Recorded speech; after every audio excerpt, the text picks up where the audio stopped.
Greetings, loved ones, once again, in the name of the Most High.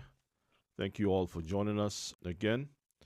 And I pray that you are in good health, as it is written in the letter by Yochanan, John, that, beloved, I wish above all things that you'll be in good health and prosper even as your soul prospereth. So, I know that many of us go through situations from time to time, but the Most High understands this body is only a test. It's a temporal body, and the Most High will see us through and prepare us for the new body that is to come in the future. So once again, brothers and sisters, our topic for this evening is, of course, the spirit that's within Christmas. I'm sure by now many of us have heard the term Christmas spirit. And we've talked about this last week with all of the marketing that goes behind it, the moods that is set with the music, the lights, the fragrances. Friends become foes become friends overnight. Criminals now believe wars are put to rest for a time, and everything lines up just for that one day. And then they're all back to square one.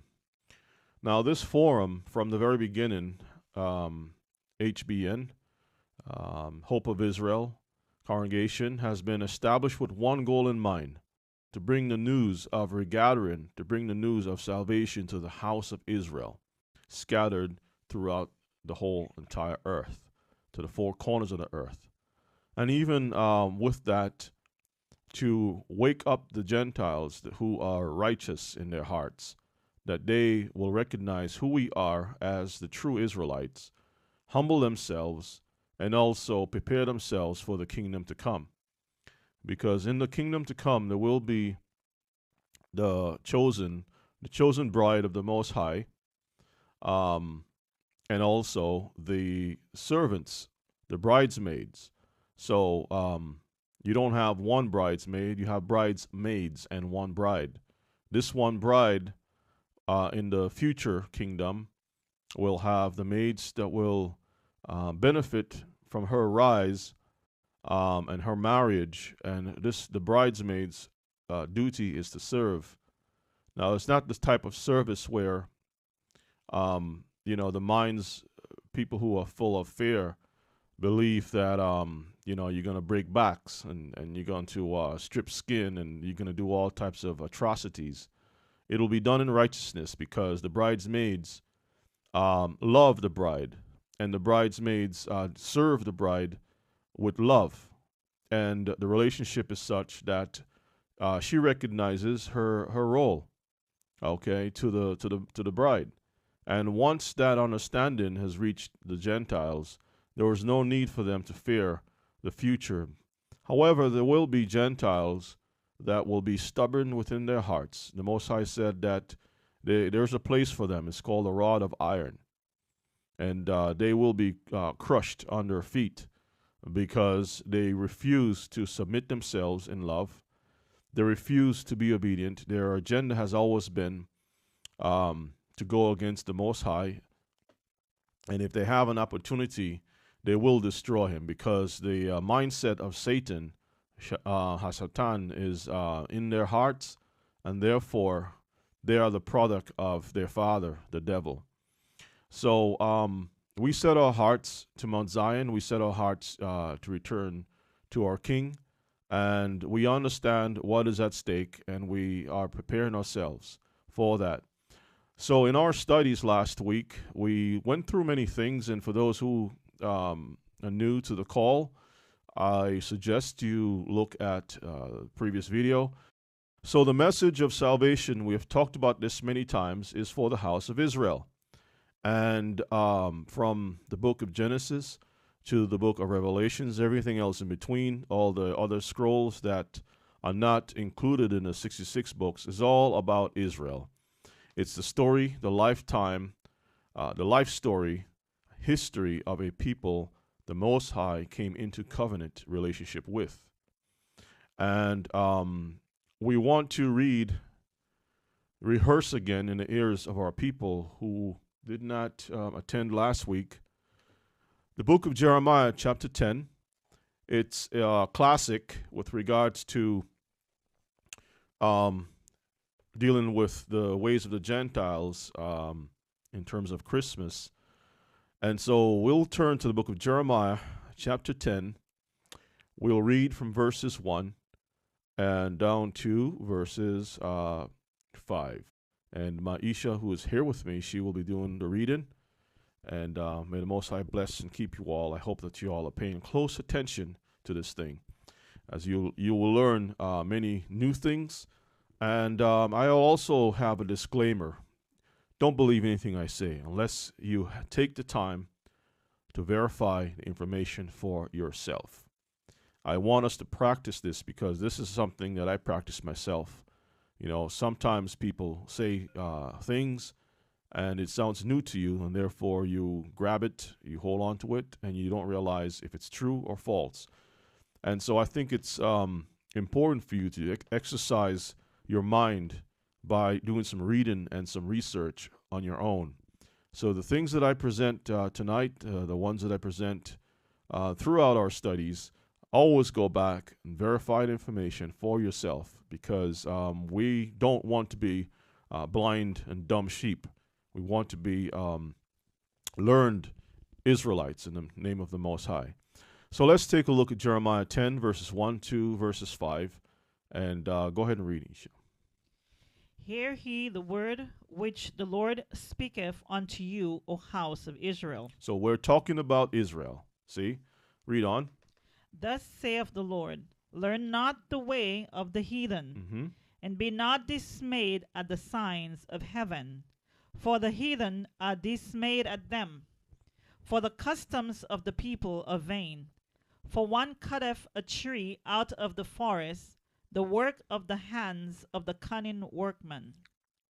The work of the hands of the workman with the axe. The workman, as we will look at also, this is a this is a reference to an idol maker, one who designs idols, and there are different, I would say, different price range.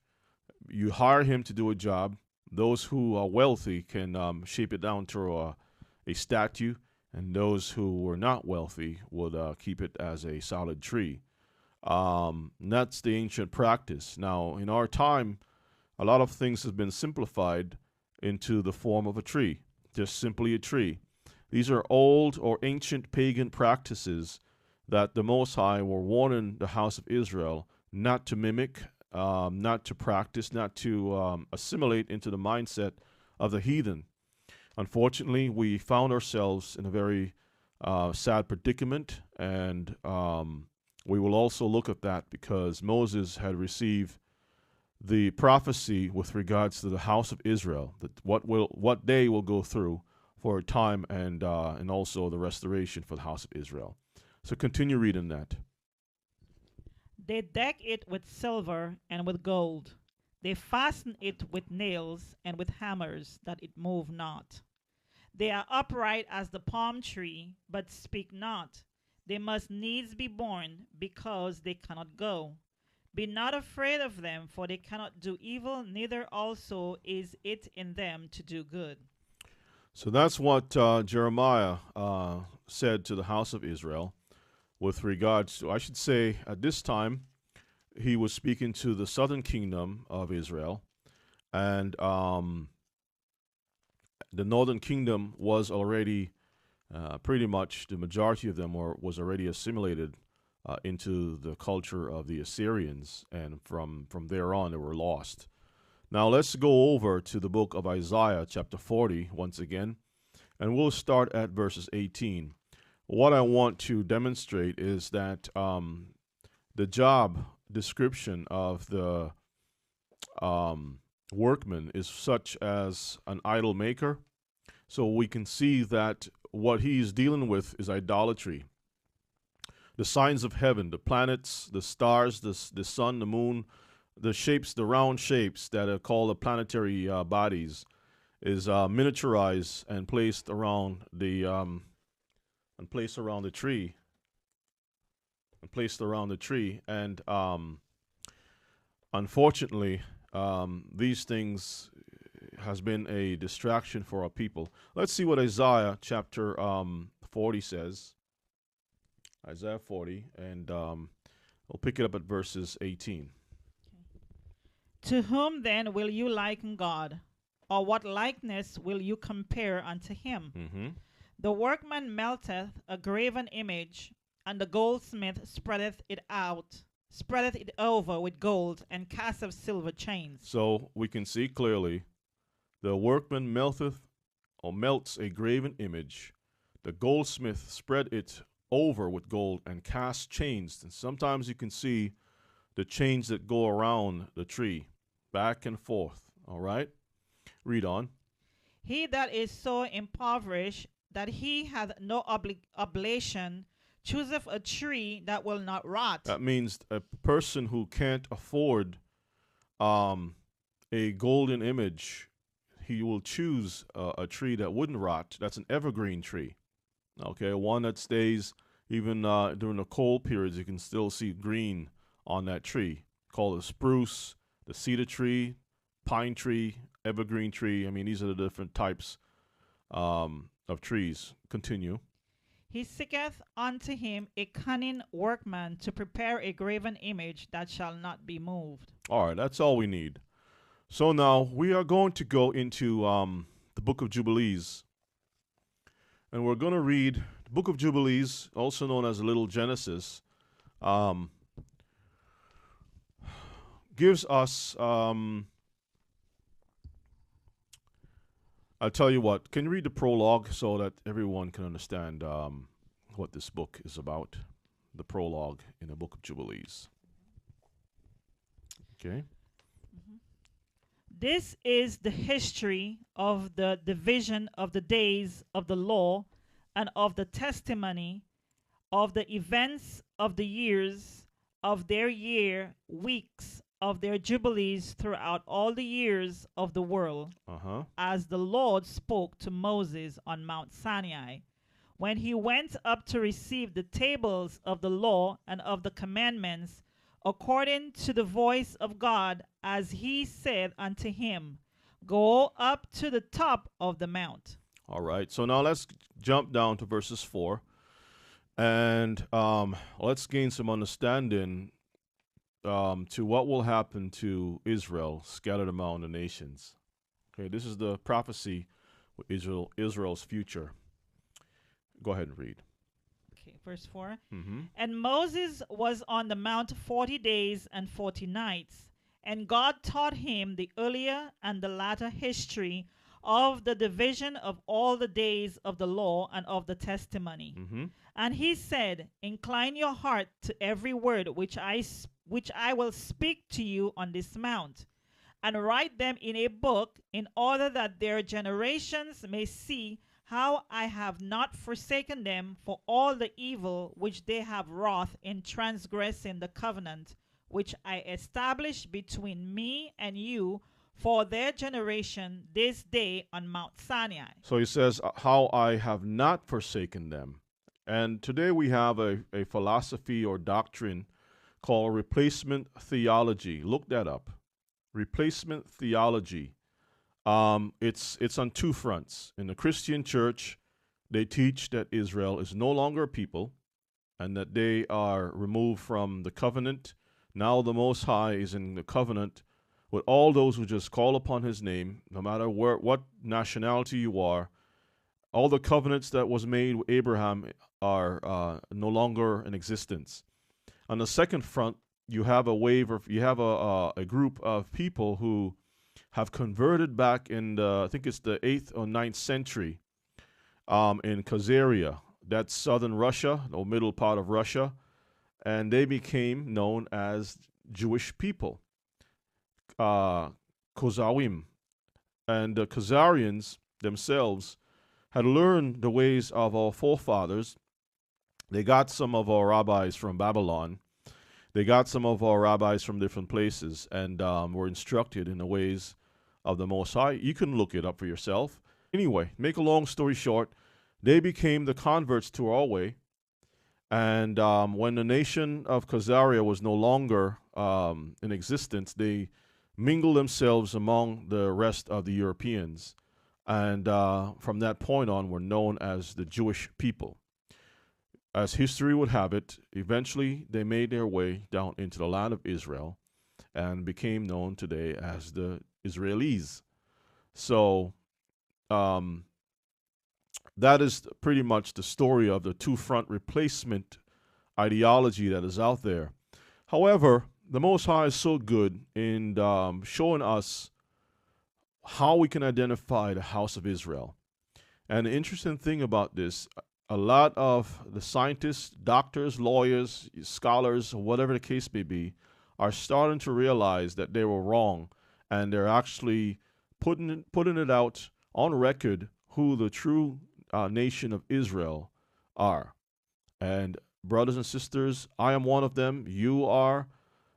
We are of the house of Israel because not only did the scriptures say so, but there are also historical records to prove all that we're saying is true.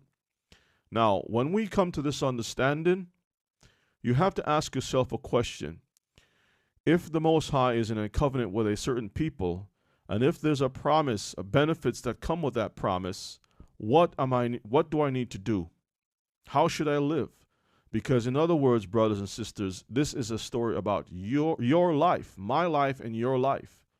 And our minds should be focused on how important this is. We are living this book. We are living the prophecies of this book. And so it's very important for us to really understand this thing. The things that has been happening in your life and my life is not happening just by happenstance. It's all part of the prophecy. The struggles that we go through, the discrimination that we face, and all the other things that happens throughout our life and our forefathers' lives, it's all written in this book. All you have to do is read and research for yourself. The average pastor who was set up by the nations from early times and continue to pass on a tradition, they have been teaching our people to focus only on love, and that Jesus came to save the whole world, and that type of a doctrine, which is not correct. Okay? So that's another class, and we'll continue with that another time, but for now, let's continue on with this reading. Where did you stop? Verse 6. All right, so verses 6. And thus it will come to pass, when all these things come upon them, that they will recognize that I am more righteous than they in all their judgments and in all their actions, and they will recognize that I have been truly with them. And do you write for yourself all these words which I declare unto you this day. For I know their rebellion and their stiff neck. Before I bring them into the land of which I swore to their fathers, to Abraham and to Isaac and to Jacob, saying, Unto your seed will I give a land flowing with milk and honey. And they will eat and be satisfied, and they will turn to strange gods, to gods which cannot deliver them from aught of their tribulation. Mm-hmm. And this witness shall be heard for a witness against them, for they will forget all my commandments, even all that I command them, and they will walk after the Gentiles, and after their uncleanliness, and after their shame, and will serve their gods, and these will prove unto them an offense, and a tribulation, and an affliction, and a snare. And many will perish, and they will be taken captive, and will fall into the hands of the enemy, because they have forsaken my ordinances and my commandments, and the festivals of my covenant, and my Shabbats, and my holy place, which I have hallowed for myself in their midst. And my tabernacle and my sanctuary, which I have hallowed for myself in the midst of the land, that I should set my name upon it, and that it should dwell there. And they will make to themselves high places, and groves, and graven images, and they will worship each his own graven image, so as to go astray, and they will sacrifice their children to demons and to all the works of the errors of their hearts. And I will send witnesses unto them, that I may witness against them, but they will not hear, and they will slay the witnesses also. And they will persecute those who seek the law, and they will abrogate and change everything so as to work evil before my eyes. And I shall hide my face from them, and I shall deliver them into the hands of the Gentiles for captivity. For slavery. Go ahead. And for a prey, and for devouring. And I shall remove them from the midst of the land, and I shall scatter them among the Gentiles. And they will forget all my law and all my commandments and all my judgments, and will go astray as to the new moons and to the Shabbats and festivals and jubilees and ordinances. And after this, they will turn to me from among the Gentiles with all their heart and with all their soul and with all their strength. And I shall gather them from among all the Gentiles, and they will seek me, so that I shall be found of them, when they seek me with all their heart and with all their soul. And I shall disclose to them abounding peace and righteousness. And I shall plant them as a plant of uprightness in their land, with all my heart and with all my soul. And they will be for a blessing and not for a curse. And they will be the head and not the tail. And I shall build my sanctuary in their midst, and I shall dwell with them, and I shall be their God, and they will be my people, in truth and righteousness.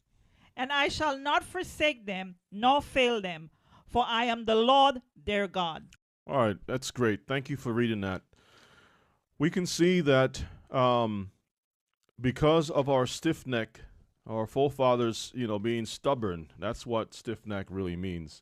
Being stubborn, hard-headed people. And, it's no different from today. We still have our people who have a better idea, a better plan, and they still can't figure out why they're not being successful.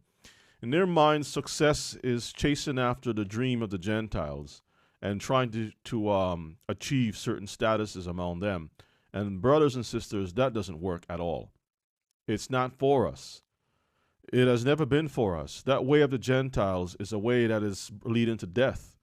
This is their world right now. Our world is the one to come. And so he says that we will be taken captive amongst all the Gentiles. Now, you really consider this, what people have been brought by force, scattered among the whole entire earth by force among the Gentiles. We can do a Jeopardy thing on that. Ding, ding, ding, ding. And the only answer we can find is that certain people who came on the slave ships throughout the world. Okay? You go before that period of time, in early centuries, and you'll find also other records of our people going into captivity. The Arabs sold us. The Europeans sold us. The Chinese dealt with us. All the nations had their hand in our captivity, and we just have to do the research. Now, one of the things here that I like to take a look at real quick is that he says that, this is verses 10, and many will perish, and they will be taken captive and will fall into the hands of the enemy, because they have forsaken my ordinances and my commandments, and the festivals of my covenant, and my Shabbats, and my holy place, which I have hallowed for myself in their midst. Now, when you read throughout this, when you read throughout the beginning of the covenant the Most High made with Israel, you will not find where the Most High said that I will bring you to heaven. It has always been about establishing a people to be right here on this earth. Christianity teaches that we'll go to heaven. The Most High says his plans are for this earth. So if we're going to heaven and he's coming to earth, we're going to miss him. And I don't know how we're planning on going up to heaven when he doesn't give us that at all in the scriptures. Even if it mentions being caught up in the air, it doesn't say being caught up into heaven. So Christianity have a mindset of Satan. He was kicked out from heaven and he wants to return to heaven. Throughout the Bible, we can see his mindset to return to heaven, and he has placed that same ideology that he has within himself, within the people who follow him. But those of us who understand the scriptures, we're looking to be in Zion. Okay? So now, we stopped at slide 29. Let me go right to it. Slide 29. And we covered so many things. We also looked at the fact that Yeshua, which the world knows as Jesus Christ, was not born December 25th at all. That's one of the biggest lies that has been published. We looked at shepherds in Israel are not able to dwell in wintertime because it's the wrong time of the year for shepherds to be out at night. Jacob was a perfect example in the book of Genesis where he said that the frost, the heat of the day, dealt with him, and also the frost by night was hard on him when Laban, his uncle, caused him to do something unnatural for a shepherd. And so it's impossible that the Messiah will be born in a manger, okay, out in the middle of winter in a little cave or something like that. We also explored that the whole nativity scene that we have been seeing, you know, where you have the little statuettes, the shepherds are there, the three wise men are there, and everyone is around, you know, angels are up in the sky, the stars twinkling. All that stuff is not according to the Bible. We saw that when Yeshua was born, the wise men were there. However, when he was a child, that's when when he was born, the shepherds were there. But when he became a child, the wise men were there. And so we can see clearly it was two different times that the groups came. And as a matter of fact, the Bible doesn't say if it was three wise men. They assume that because of the three gifts. All right? And we also explored that the time of year appropriate for taxes is the time when Israel has, or not just Israel, but many of the nations within that particular part of the world brings in all the crops for that season. Whether you're in Rome, Greece, Turkey, or any of the provinces that were under the Roman jurisdiction, they those parts of the world are very cold, and crops are brought in and sold in the marketplace, and people pretty much wrap things up for that year and rest and prepare themselves for the year to come. So the Romans had their calendar set to collect taxes at that appropriate time of the year. Okay, so December 25th, the crops were already picked and everything was over. All right. So our modern science that can produce tomatoes on the vine during the wintertime because of genetic splicing, that's not the way it was in the ancient world. Okay? So we need to be able to adjust culture of that time and read things within that culture, that period of time to understand.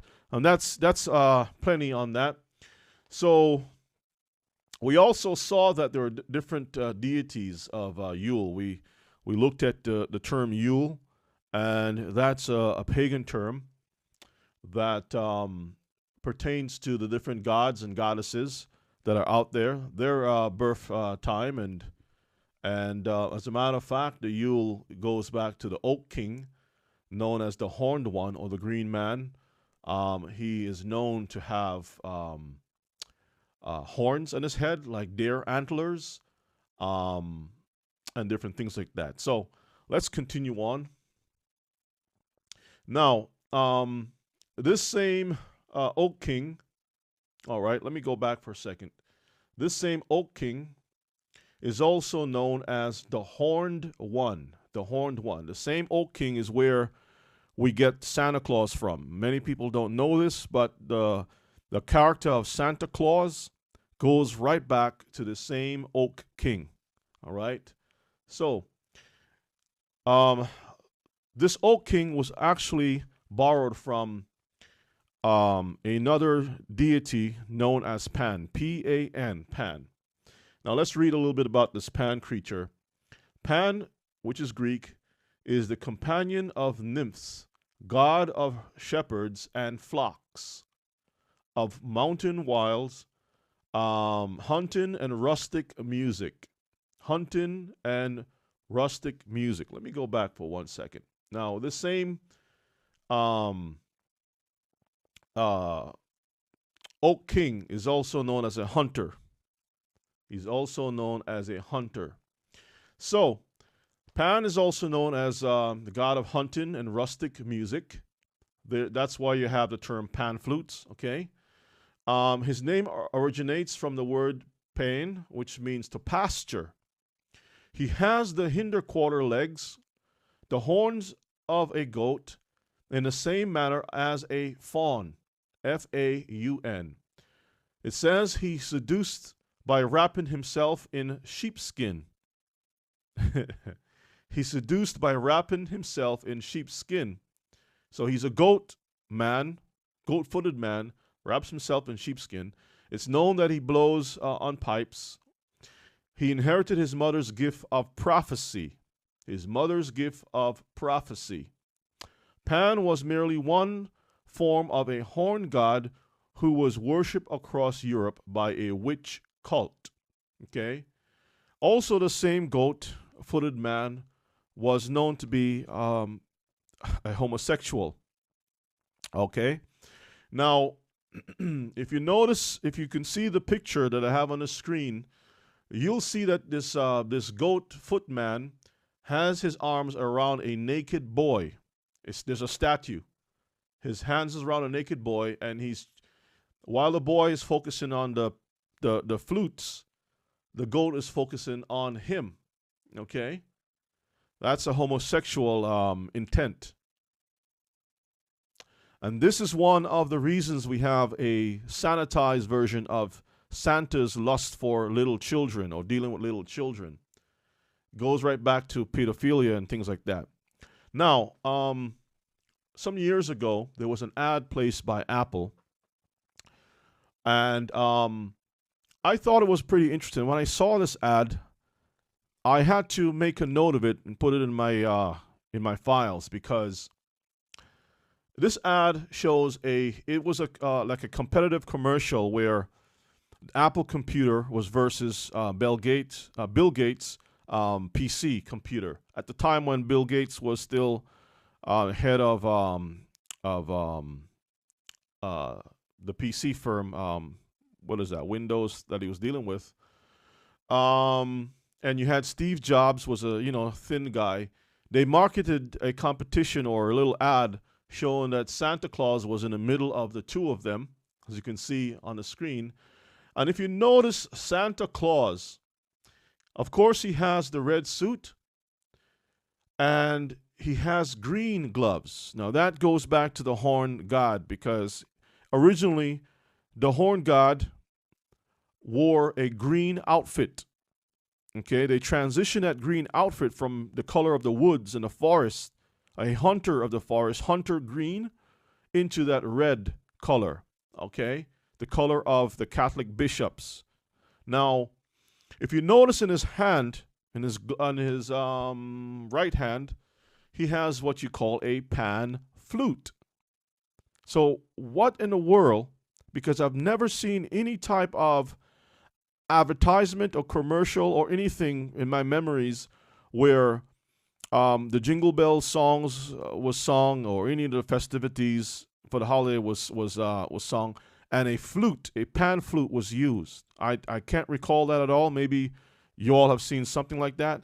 But I thought it was pretty interesting that they had this pan flute, which is a flute that was used for seduction to lure someone into a trap. The Pied Piper, I thought it was very interesting that when I saw this Santa Claus between these two giants of technology, and here he is with a pan flute. The pan flute connects back to Pan. Let's move on to our next slide. Oops, sorry about that. Okay, so now let's also look at a Coca-Cola connection. All right, so if you can see the screen, you'll notice something very interesting. This is an ad put out by Coca-Cola, and the imagery is very interesting. You have on my far right an image of a giant horned-looking god. He has what looks like probably children. One in his left hand. He has a staff, probably the size of a tree, in his right hand. And on his horns, he has bodies tied to his horns. He has a long beard, and he's walking through the woods. Right in the middle, we have another horned creature. He's wearing an outfit similar to Santa Claus with the mitts on. And he's sitting on a throne of baby skulls. Victims, okay? He's sitting on a throne of skulls. Over on my left side, you have another creature with horns. Now, all of these creatures have horns. These men have horns and beards, okay? The first one was naked. The second one in the middle has a suit on. And the third one has a suit on with mitts. And he has children in a boiled-in cauldron. Okay? So now let's read what it says about this commercial. Now, there's a word here that I'm not even sure how to pronounce it, but it's called julupoki, or the Yule goat. The Yule goat is a Finnish ingredient in the origin soup that is Santa Claus. Modern julupiki closely resembles the Santa we know, but traditionally he was more of a giant goat who begged for Christmas scraps and maybe terrorized the children. The guy at Coca-Cola who solidified our Santa Claus imagery was actually the son of Finnish immigrants. Let me read that again. The guy at Coca-Cola who solidified our Santa Claus imagery, the drawings that you find of Santa Claus that was put out there, the person behind that was the son of Finnish immigrants. This leads me to believe that there are rough drafts of a giant goat gulping down the brown bubbly stuff somewhere. Damn focus groups keep us from giant goat creatures. So that was pretty interesting when I saw this article. Let's move on to another piece. We'll come back to this creature. We'll break it down a little bit later on. Now, the idea of a mother with child is nothing new. We find this is also part of the imagery of Christmas. You have the mother with the infant wrapped in swaddling clothing that we find within the New Testament, the Brit Hadashah. But we find that throughout the world there are also images of goddesses with an infant nursing at the breast. And these are counterfeits to the truth of the Most High, the truth about the Messiah. All of these counterfeits throws many people off to believe that, Christianity or believing in the Messiah is only a story that was borrowed from ancient paganism. No, brothers and sisters, this statue with the mother and child goes originally to Babylon, the Tower of Babel, with Tammuz. The story is, in brief, Nimrod married his mother. Now, when he married his mother, she was the queen of heaven at that time. She was the queen of the occult. And it so happened that Nimrod was killed. Now, she was being pregnant, went into hiding as far as the traditional story or the historical story is concerned. And when she came out from hiding, she claimed that the sun, the S-U-N, gave her this son, S-O-N. She was pregnant.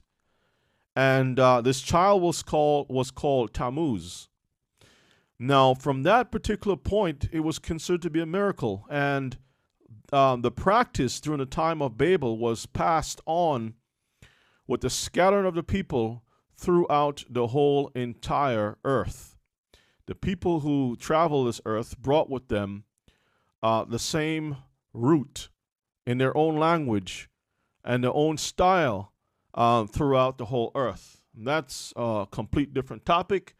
But no matter what country you go in, whether it's China, India, North America, whatever it is, you'll find this this imagery of a woman with a child, and it's always on the breast. Okay. So now, this is a postcard, I would say, on my right side, you have a picture of the Madonna and child. That's the Catholic version of Mary, of course, and Jesus, right? And she has a halo, which is a symbol of deity, around her head. That's also a practice from Mithraism, which is a pagan practice of mother and child worship, sun worship. And also the little baby has a sun symbol around his head. Now, if you look to the left, you'll see a postcard that says, Blessed Yule. Also, a mother, she's in red. She also has, not by happenstance, but she also has green gloves. Green gloves, okay? And the child has a solar system around his head. Planets, okay? In the middle of winter. In the top corner, you can see it says WiccanCountess.com. In other words, witches, or Wiccan or witches, okay? This is a picture straight from the witches. You go to that site, they will plainly tell you that the practice of the mother and child festivity, also known as Yuletide or the nativity scene, that's our practice. So they're letting you know that this is a practice of witches or witchcraft. This is the origin, brothers and sisters. All right? Let's continue on. So we can see the similarity between the two. And they're not hiding from this, okay? Here again, we can see another statue. Once again, on the right, statue of the Madonna and child. And on the left, you have Egyptian statue of a mother and child. Okay? So it's nothing new under the sun. Let's go to our next slide. This is an image, a statue of Diana from Ephesus. In the book of Acts, can you get that for me, please? The book of Acts, where it says, the whole world worshiped Diana. Now, the name is called Diana, but she's also known as Astarte, Easter. She is known as the mother of all the religions. And it's not a coincidence that she's also known as the mystery, the woman of mysteries. All right? It goes right back to Nimrod's mother, also known as, I think it's Semiramis or Semiramis. That's her name, Semiramis. You can look that up. And this is a statue that honors her. Now, let me explain what you're looking at here. On the top of her head is a tower, which connects us back to the origin of who she is, the origin of Babel, the Tower of Babel. Around her head, there is a solar symbol. And if you look at her chest, you can notice that she has many breasts, okay? Meaning that she feeds all the nations with her lies, with the milk. The milk symbolizes the word, okay? Now, if you notice that the color of her complexion is bronze or black, because historically speaking, the people of Iraq back in those times were people of color. That's where Abraham lived, and that's when Nimrod came from the seed of Ham, Cush. He was a Cushite, okay? In other words, he was a man of color. So therefore, his mother was also a woman of color. Now, of course, over the years, when the Europeans took their place in world history, they have whitened the images to represent or to reflect their control over the world. But when you look at ancient history, you'll see that most of the statues, almost all of them, were dark complexion, because that was the origin of the peoples in those parts of the world. So there you go. You can see the statue. Her hands are wide open. She's like showing you she's accepting all things. All right. So let's move to our next slide. So now let's get a little bit into understanding this deities of Yule, because there's a song that says "Have a merry little Christmas," and in that song it says something about the Yule tide. You can look that up. The Yule tide. Now, if it says Yuletide, look up that word. So you're singing a Christmas carol that mentions the word Yule, and that word Yule actually goes back to witchcraft, people who practice witchcraft. The deities of Yule. Who is the Oak King? He is known by many names. He's known as the Lord of the Greenwood, the Green Man, Herne the Hunter, the Lord of the Wild Hunt. And if you look at the picture on the right, you can see that his ears are like a deer's ears, and he has horns on his head, and he has a smirk on his face. Okay? Esau, that's right. Let's continue on. Activities of Yule. Now, part of the activities of Yule are known as caroling, singing carols, wassailing the trees, burning the Yule log, decorating the Yule tree, exchanging of presents, kissing under the mistletoe, honoring Kris Kringle, the Germanic pagan god of Yule.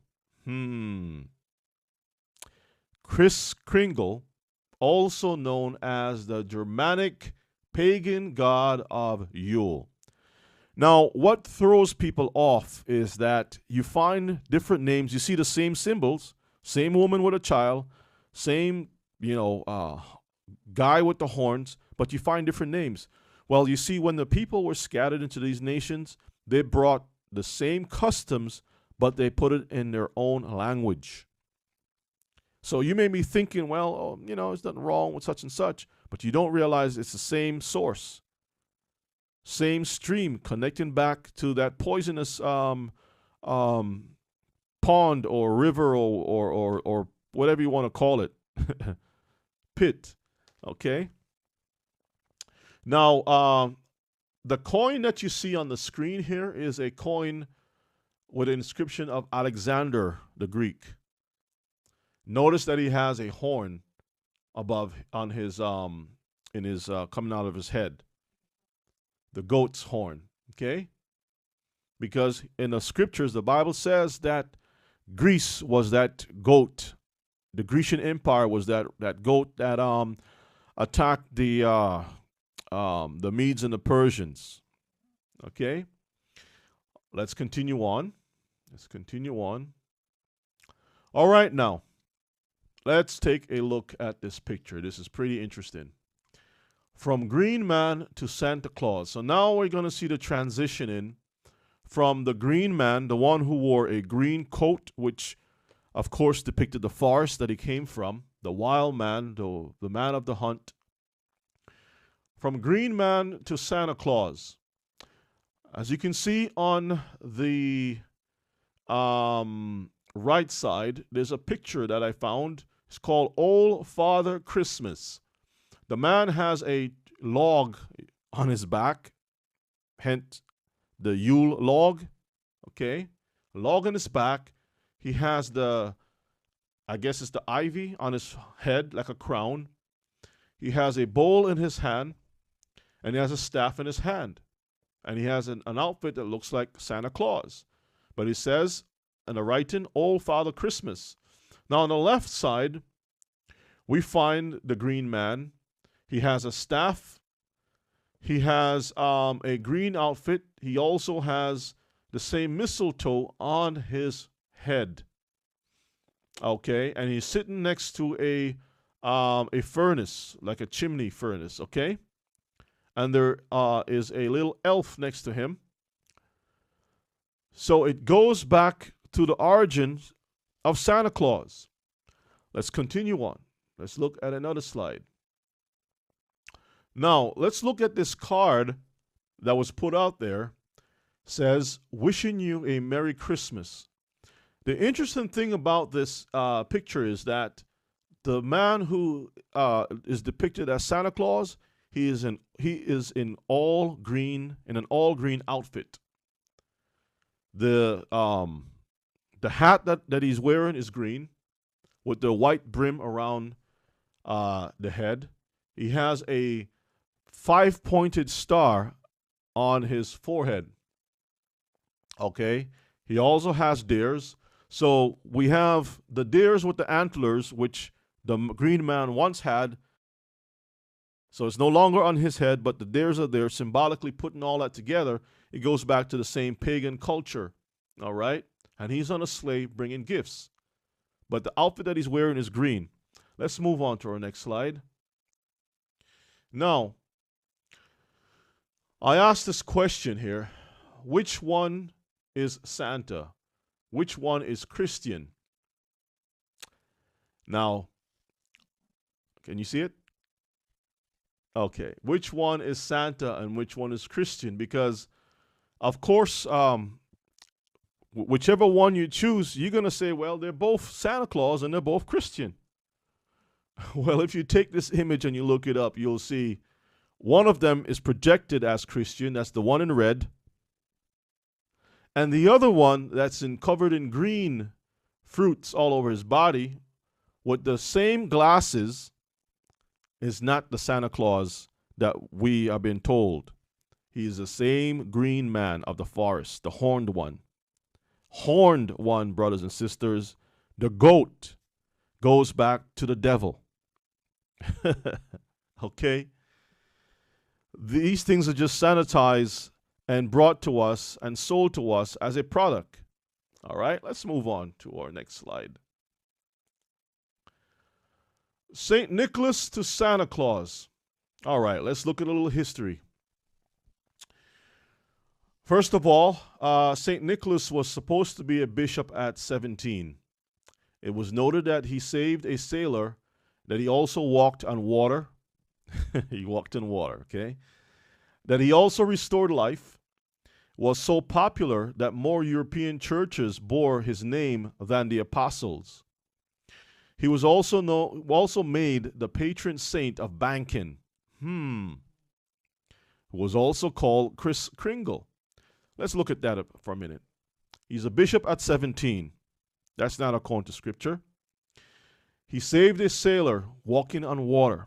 So that means that he is like Christ, right? Okay. So he's like the Messiah. He's a messianic figure. He restored life. That's a messianic figure. He was more popular than apostles that his name was all over the churches in Europe. He was also known as the patron saint, the guardian of money, banks, and money. He was also called Kris Kringle, the same Kris Kringle that the Germans worship as the green man or the horn one. That is very interesting Because what do we find about Christmas? We find money, saving up your money to give it away. We find that the merchants becoming wealthy. We see that, I mean, we can go on and on and on and on. And we can see that this man is so popular that you don't have to believe in Jesus, but you can have a very good Merry Christmas or Happy Holiday. Why? Because you can have one of those little fellas and you'll be good with the system. Now take a look at the picture on the screen. It says St. Nicholas at the bottom. Pay very close attention to what you're looking at. On the screen, first of all, the picture is shaped like a phallic symbol. Phallic, also known as a penis. That's the first thing. The same shape that you find in many of the churches. The windows, the way that it's shaped, okay? That's the first thing. He has a Christian cross on his head. That's the bishop. He's called St. Nicholas. He has toys on his back. Now look at his companions. Right by his left side. Who's on his left side? It's the devil, a little imp. A red imp. Horns with ears like a goat. Goat feet. He also has a little fork-like type thing in his hand. In his left hand, left angel, not the right angel, left. And there are little children, little boy and a little girl that's in front. And they're right behind these children. Brothers and sisters, it doesn't take much to explain the theme or the spirit that's behind Christmas. It's going to get more shocking as we go through. Pay close attention. That's right, pedophilia. Let's look at this next slide. Santa myth. According to Langer's Encyclopedia of World History, the article is called Santa. It says, quote, Santa, unquote, was a common name for Nimrod throughout Asia Minor. Let me read it again. Santa was a common name for Nimrod throughout Asia Minor. Can you get Nimrod in Genesis for me, please? This was also the same fire god who came down the chimney of the ancient pagans, and the same fire god to whom infants were burned and eaten in human sacrifice among those who were once God's people. There's a reason why children are connected so tightly with this festivity.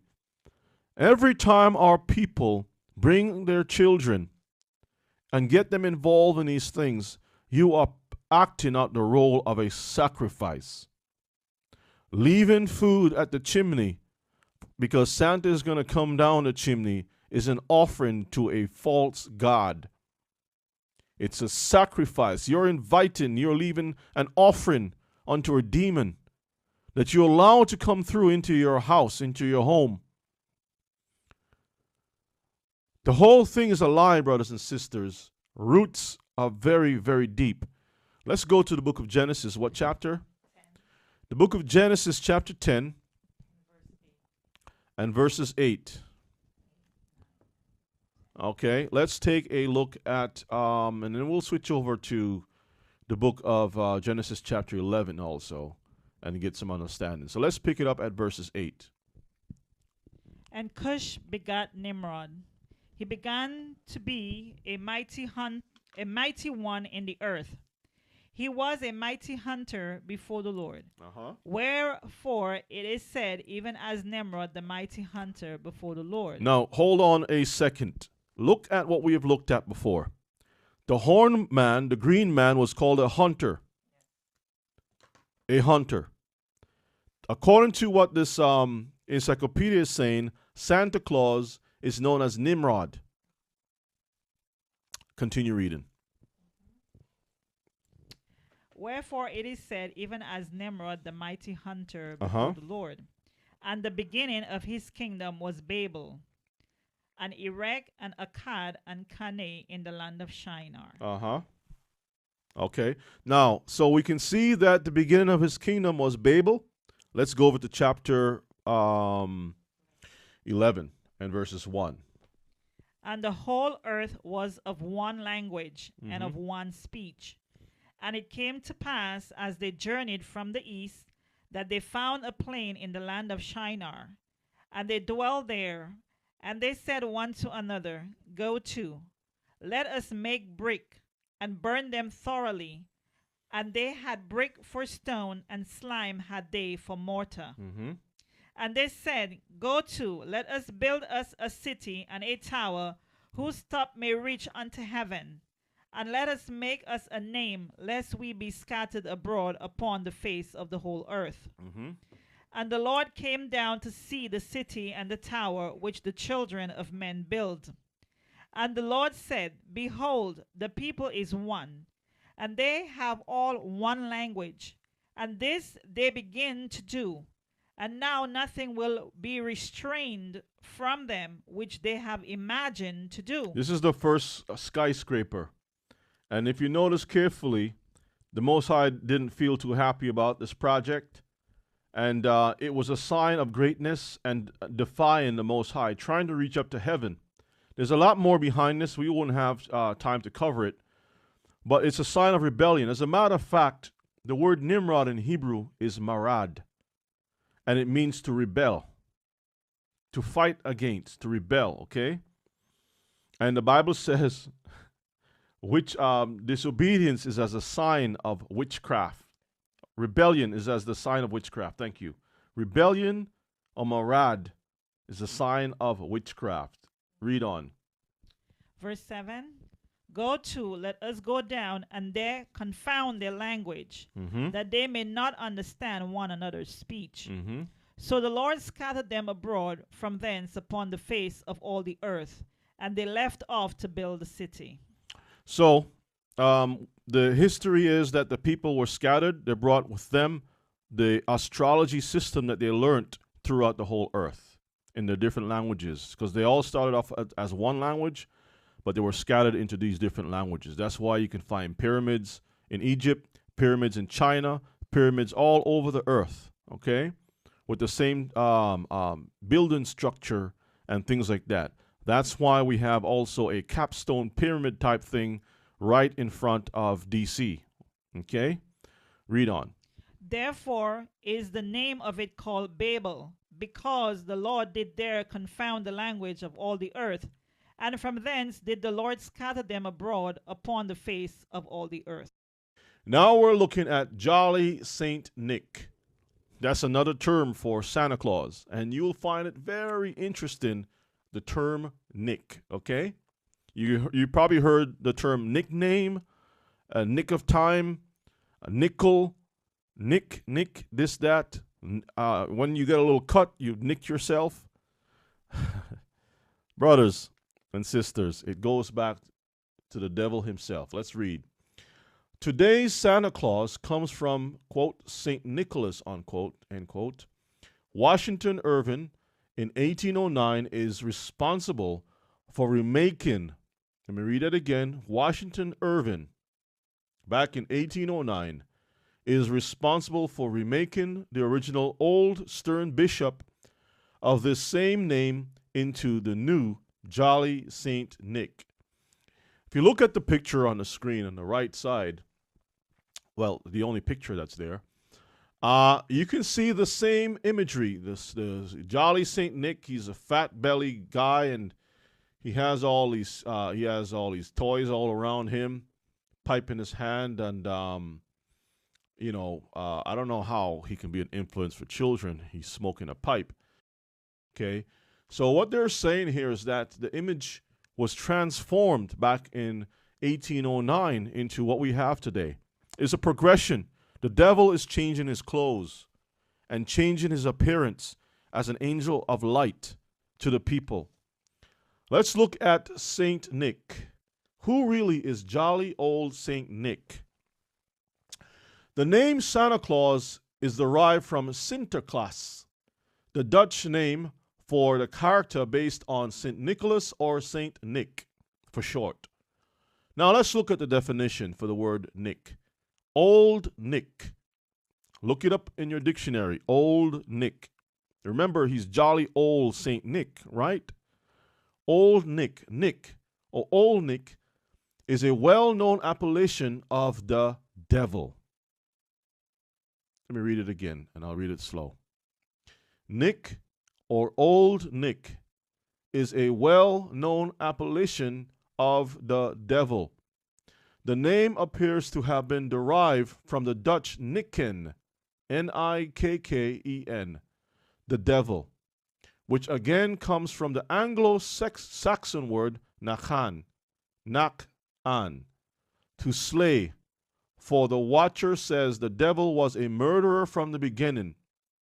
In the northern countries, there is a spirit river named Neck, or Nike, Nike,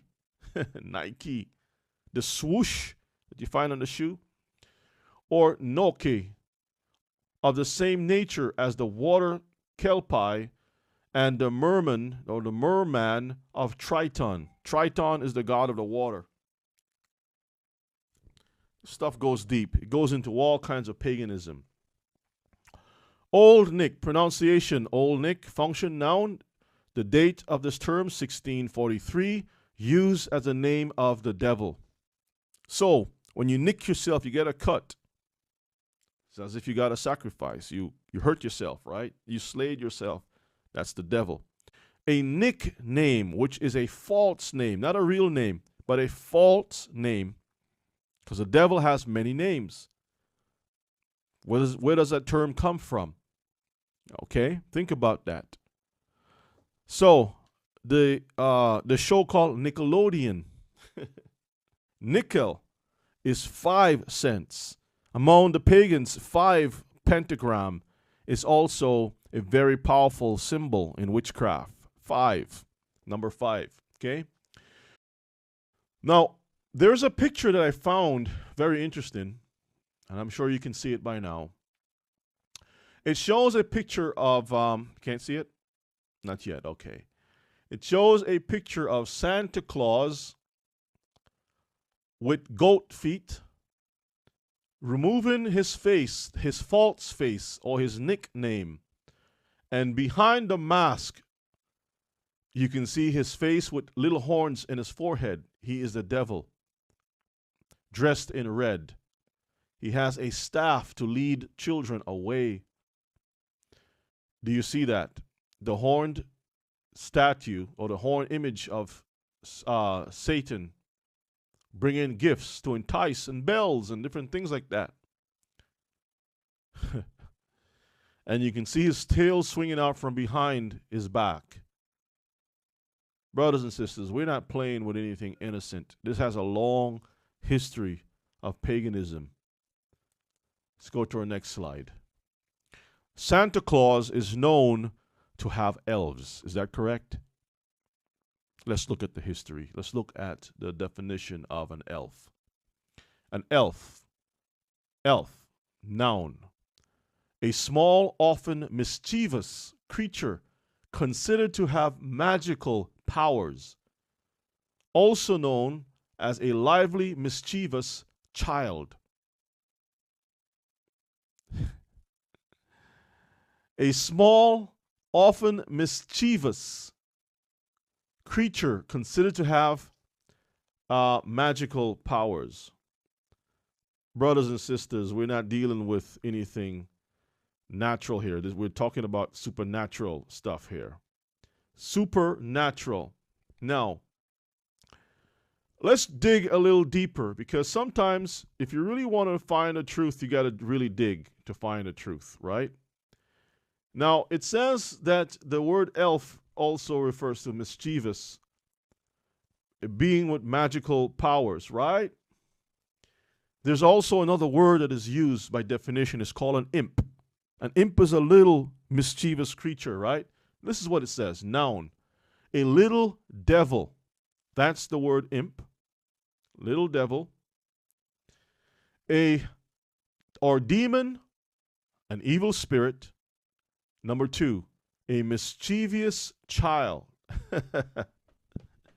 Usually, the children from where I came from, they give them nicknames based on the mischievous little things that they used to do. For example? For example, if they do, little troublesome thing, they would call them, you know, in the language that I come from, I can't say it because they wouldn't understand. Okay. So So, usually that's what they would do. When you do mischievous little thing, they give you nicknames uh-huh. based on the little trouble things that children used to do. They will give them little nicknames. Mm-hmm. That's where that comes from, really. So an elf is a mischievous creature that has magical powers. Magic comes from the devil, brothers and sisters. To have powers is dealing with angels, fallen angels. So you got the imps. Now, if Satan is the head devil, who do you think the imps are that serve Satan? His whole crew, the fallen angels, those of lesser power than Satan. Imp, a little devil or demon, an evil spirit. If an imp is a little devil, who do you suppose is the big one? Well, Santa Claus, we looked at already, is the big devil himself. That's why he's always in red. All right, Kris Kringle or Christ. Now, this image that I have on the screen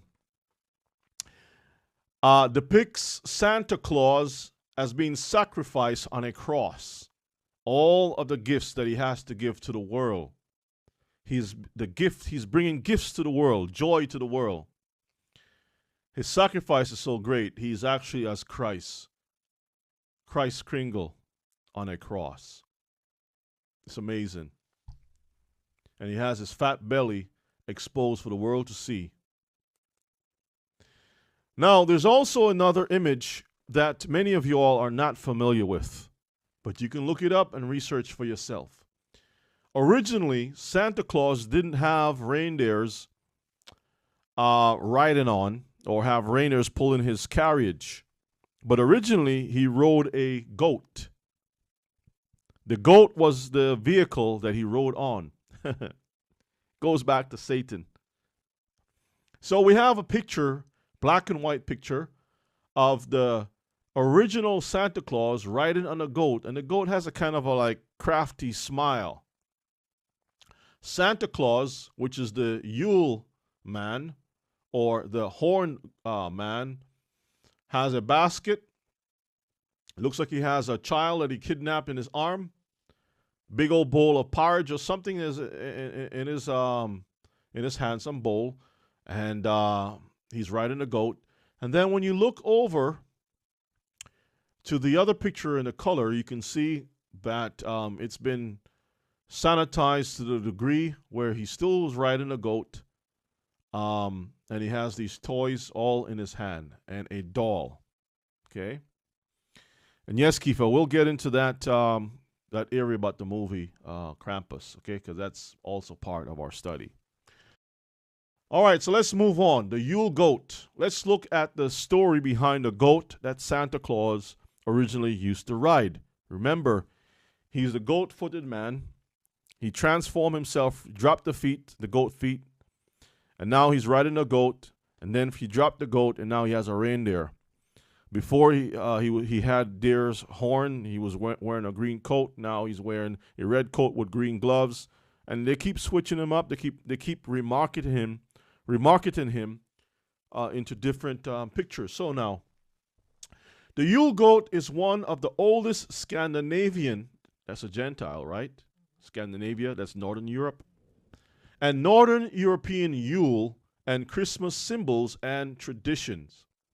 Its origins might go as far back as to pre-Christian days, where goats were connected to the Norse god Thor, who rode the sky in a wagon drawn by two goats. I can't even pronounce the name, so I wouldn't even try. In Finland, the Yule goat was originally said to be an ugly creature that frightened children and demanded gifts at Christmas. This tradition would have the goat replaced with the jeweled tomati or Santa Claus at the end of the century, and the tradition of the man-sized goat had disappeared. So before, it was a goat-footed man, or a goat that was the size of a man, a real huge one, and that eventually disappeared. Up till the 20th century, people thought of the Yule goat as an invisible creature that would appear sometime before Christmas to make sure that the Yule preparations were done right. So an invisible creature, what would you call an invisible creature? What would you say? A spirit. A spirit. An invisible creature is an angel of darkness, a ghost or a spirit. That goes to show that we're not dealing with anything natural, it's supernatural. There's a real spirit behind this Christmas festivity. Let's move to our next slide. In Hollywood, we can see that witches used to use a wand. They would cast spells using wand and stuff. Well, Hollywood is called Hollywood. The term Hollywood came from the term holly wood. The holly was a type of wood that were used to cast spells. Witches used the holly tree, or the wood from the holly wood, to cast spells. That's the reason why we have a place that has the magic of Hollywood casting spells on the whole world. Okay? Witches and other pagans regarded and revered the Hollywood as a symbol of menstrual blood of the Queen of Heaven, also known as Diana. The white berries represented the semen of the male god. Okay? So you have the white berries and you have the red symbol, symbolizing the menstrual blood of the goddess that they worship. Both holly and the mistletoe were hung in the doorways of temples and homes to invoke the powers of fertility, that's sex, having intercourse, right? In those who stood beneath and kissed, causing the spirits of the god and goddesses to enter them.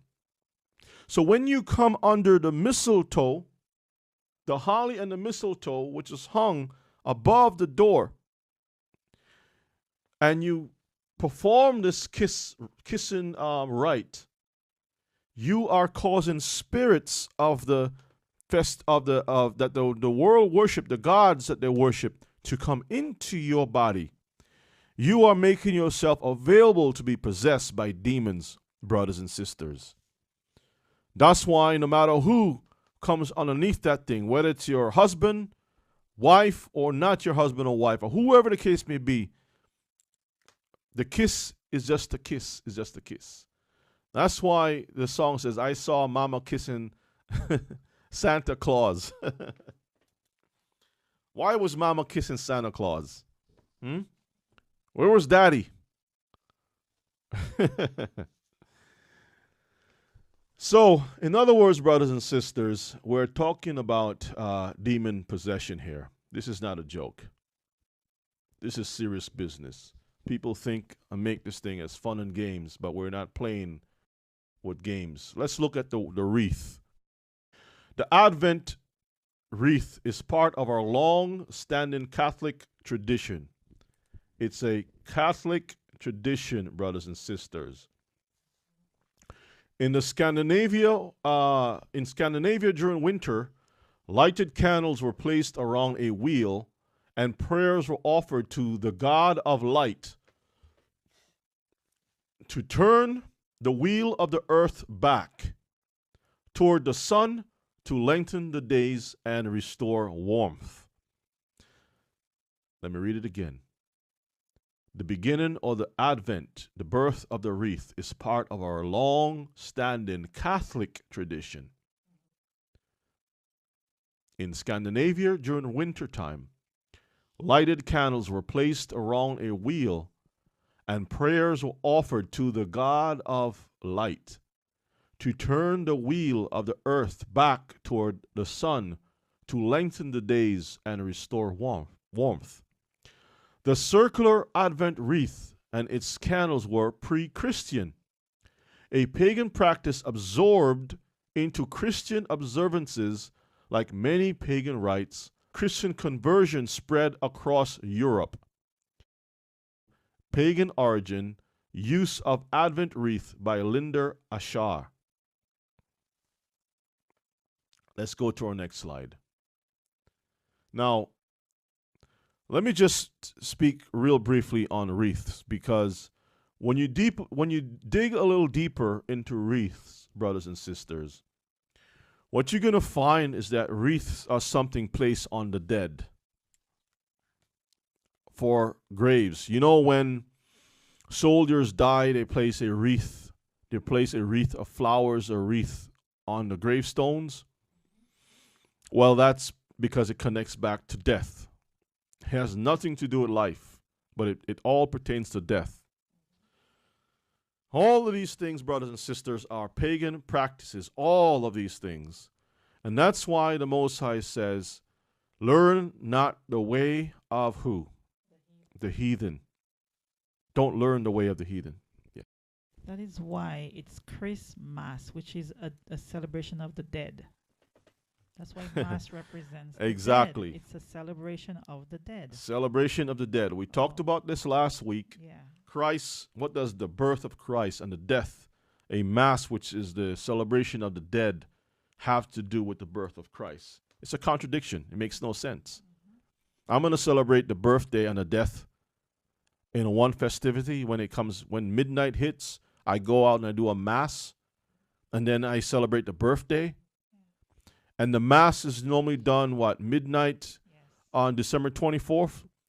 So you celebrate the death before the birth of Christ, Christmas morning.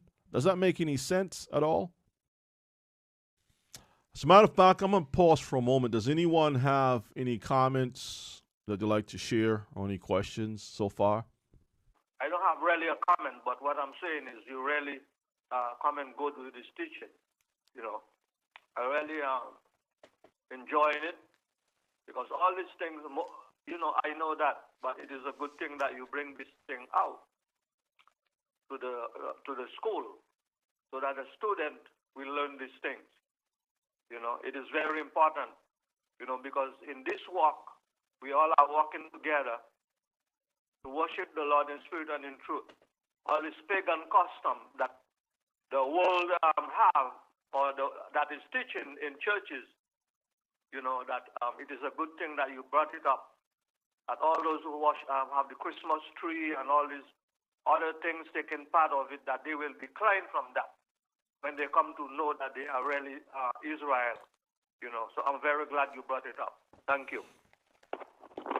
Thanks, Elder. So far, you're doing good. Amen. Thank you. I'm listening. All right. I want to I'd like to read something in the book of Jubilees again, and this is just verses 1 and verses 2. Just verses 1 and 2, okay? Now, it goes into something about the sons of Noah after the flood. What happened on the spiritual world or the spiritual realm. Let's see what it says, okay? Okay, verse 1. And in the 3rd week of this Jubilee, the unclean demons began to lead astray the children of the sons of Noah, and to make to err and destroy them. And the sons of Noah came to Noah their father, and they told him concerning the demons which were leading astray and blinding and slaying his sons' sons. And he prayed before the Lord his God and said. Okay, we don't want to go into all of it, but I wanted to demonstrate that the demons were unleashed on this earth. The Most High had actually prophesied, through Moses, had made mention that that the rest of the sons of Noah was going to be led astray by spirits We talked about this last week. You can go back and review that. And we can see how this was happening. But he says, as far as Israel is concerned, he himself is going to direct Israel. All of the nations are going to be persuaded by the different demons. And the Most High was simply saying, listen, I have taken you out from among the sons of Adam, Israel, and I'm going to be yours, and you're going to be mine. The rest of the nations are operating with different demons. And he allowed it to be so for a reason. And if we step outside of his protection, we will fall under the same spell as the other nations. So a lot of things happen on the spiritual world that when we look at it, we really don't understand how deep this thing is and why we need to really stay away from touching the unclean thing. Not having anything to do with these customs. Okay? So now let's continue on, and I have on the screen here tree worship. Once again, you can see the Christmas tree, and on the top of it, you can find a star. Not just any star, but a pentagram. Pentagrams are normally found among the Wiccans or witches. On the left side, you find a well-organized pentagram of not just the star, but you can see how the branches or the leaves of the evergreen tree, and it's always the evergreen tree, is interwoven into this pentagram, showing the symbolic nature or connection, all right, to the old pagan cults. Now, we already read in the book of Jeremiah, once again it says, to learn not the ways of the heathen, that the workman, okay, goes out into the woods and he cuts an evergreen tree. And we looked at the term workman in the book of Isaiah, that it's connected to idol makers, people who create idols. All right? So now, let's peel back some pages, some layers to see where this thing, or who's the spirit that's behind this a little deeper. It's called Krampus. Krampus. And now we're going to examine the seducing spirits and the doctrines of these devils. Okay? Let's take a look at this thing closely.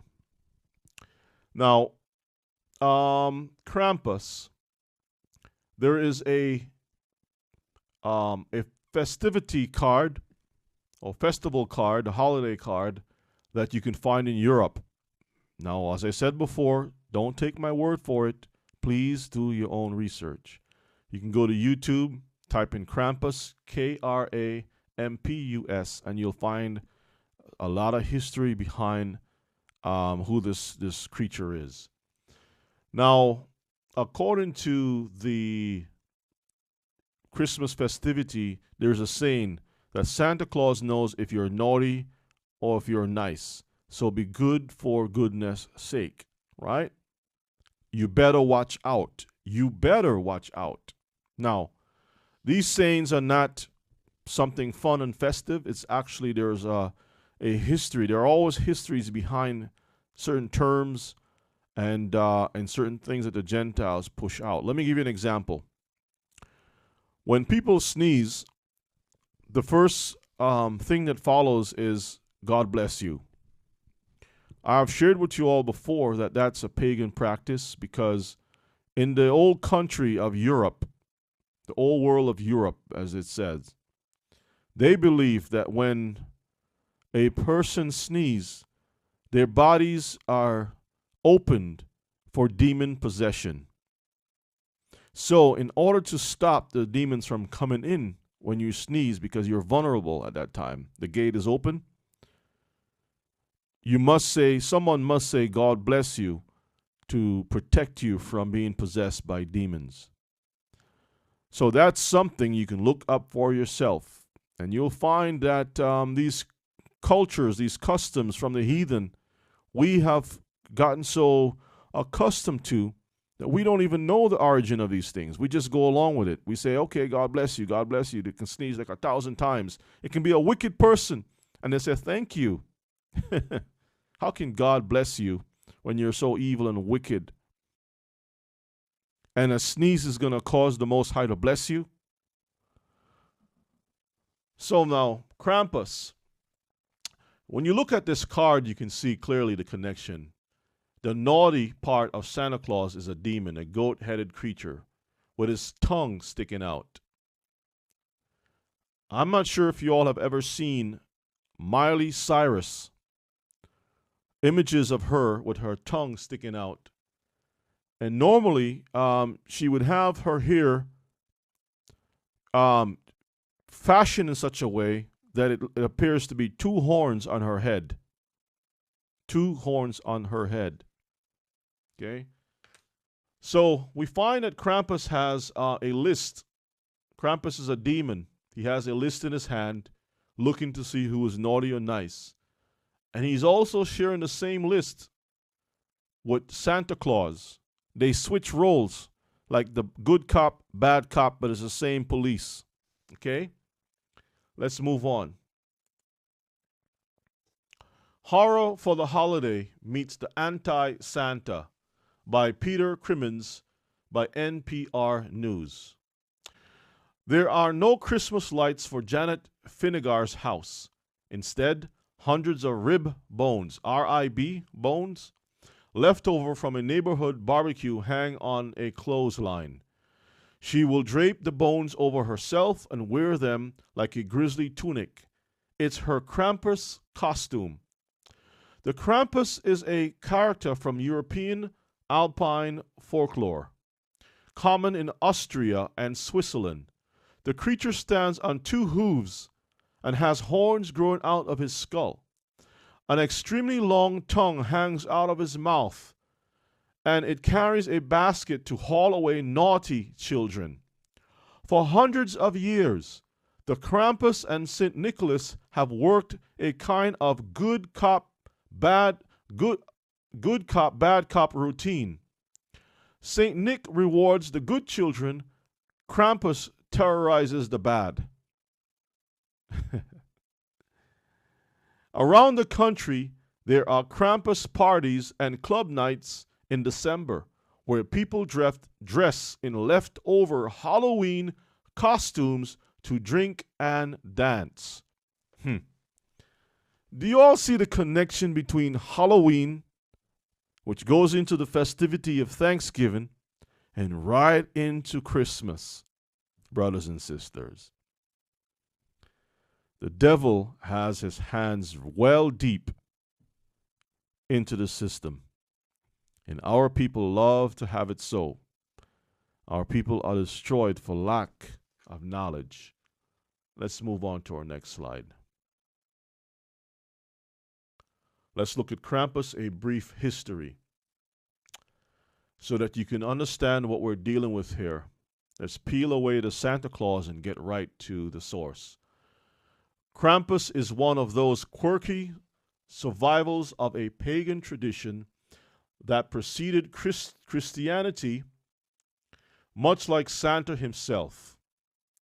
Santa Claus is a Christianization of a handful of traditional winter solstice figures who morphed, that means to change, into St. Nicholas after the Catholics swarmed into Austria.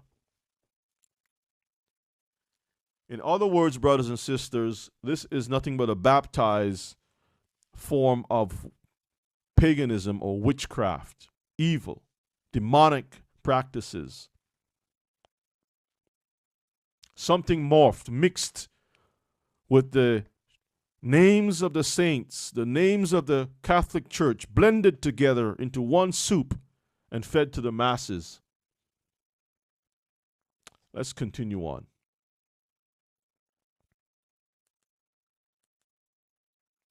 Let's continue on with the brief history of Krampus. Santa was most heavily influenced by the Norse Thor, who had a long white beard and cheerfully rode a flying chariot. The enemy of good in Norse mythology was Loki. Loki was a devil trickster figure with big horns, the big horns, right? While the noble Thor was a good candidate for transformation into a Christian saint, Loki was not so much. But all gods never die, they just fade away. The lingering image of Loki became part of the template for Krampus. That's why you find the movie The Avengers, which shows that Thor was the good guy with a hammer, and he was fighting Loki, which is his brother.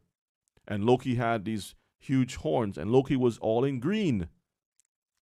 Hint, hint, hint, green. Like the green horn god. Okay?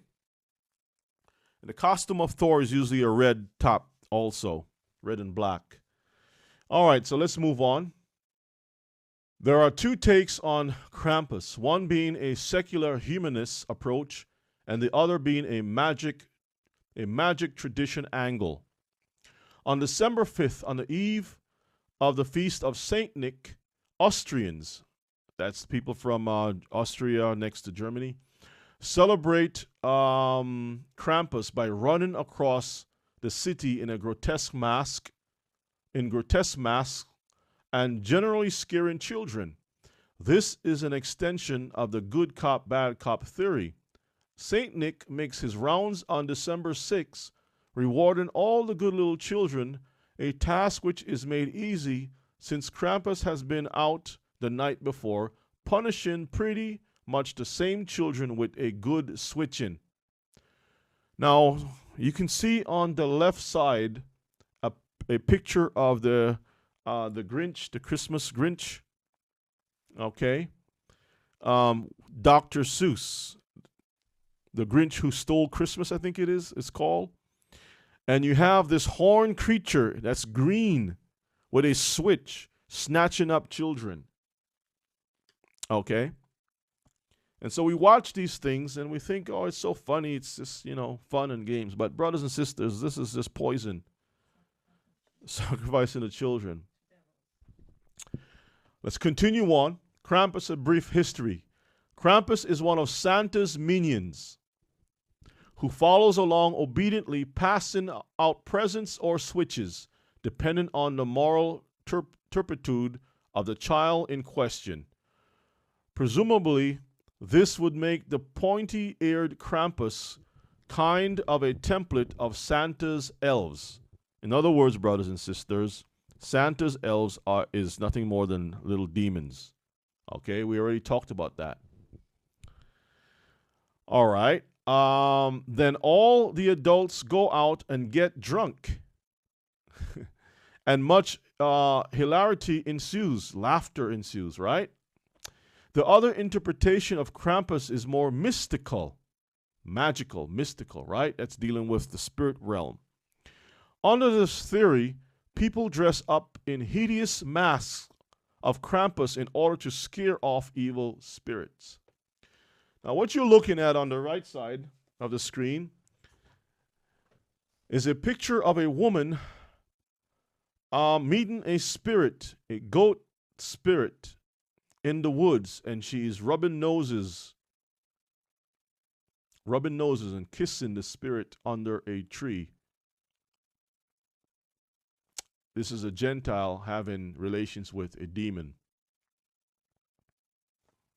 Let's move on to our next slide.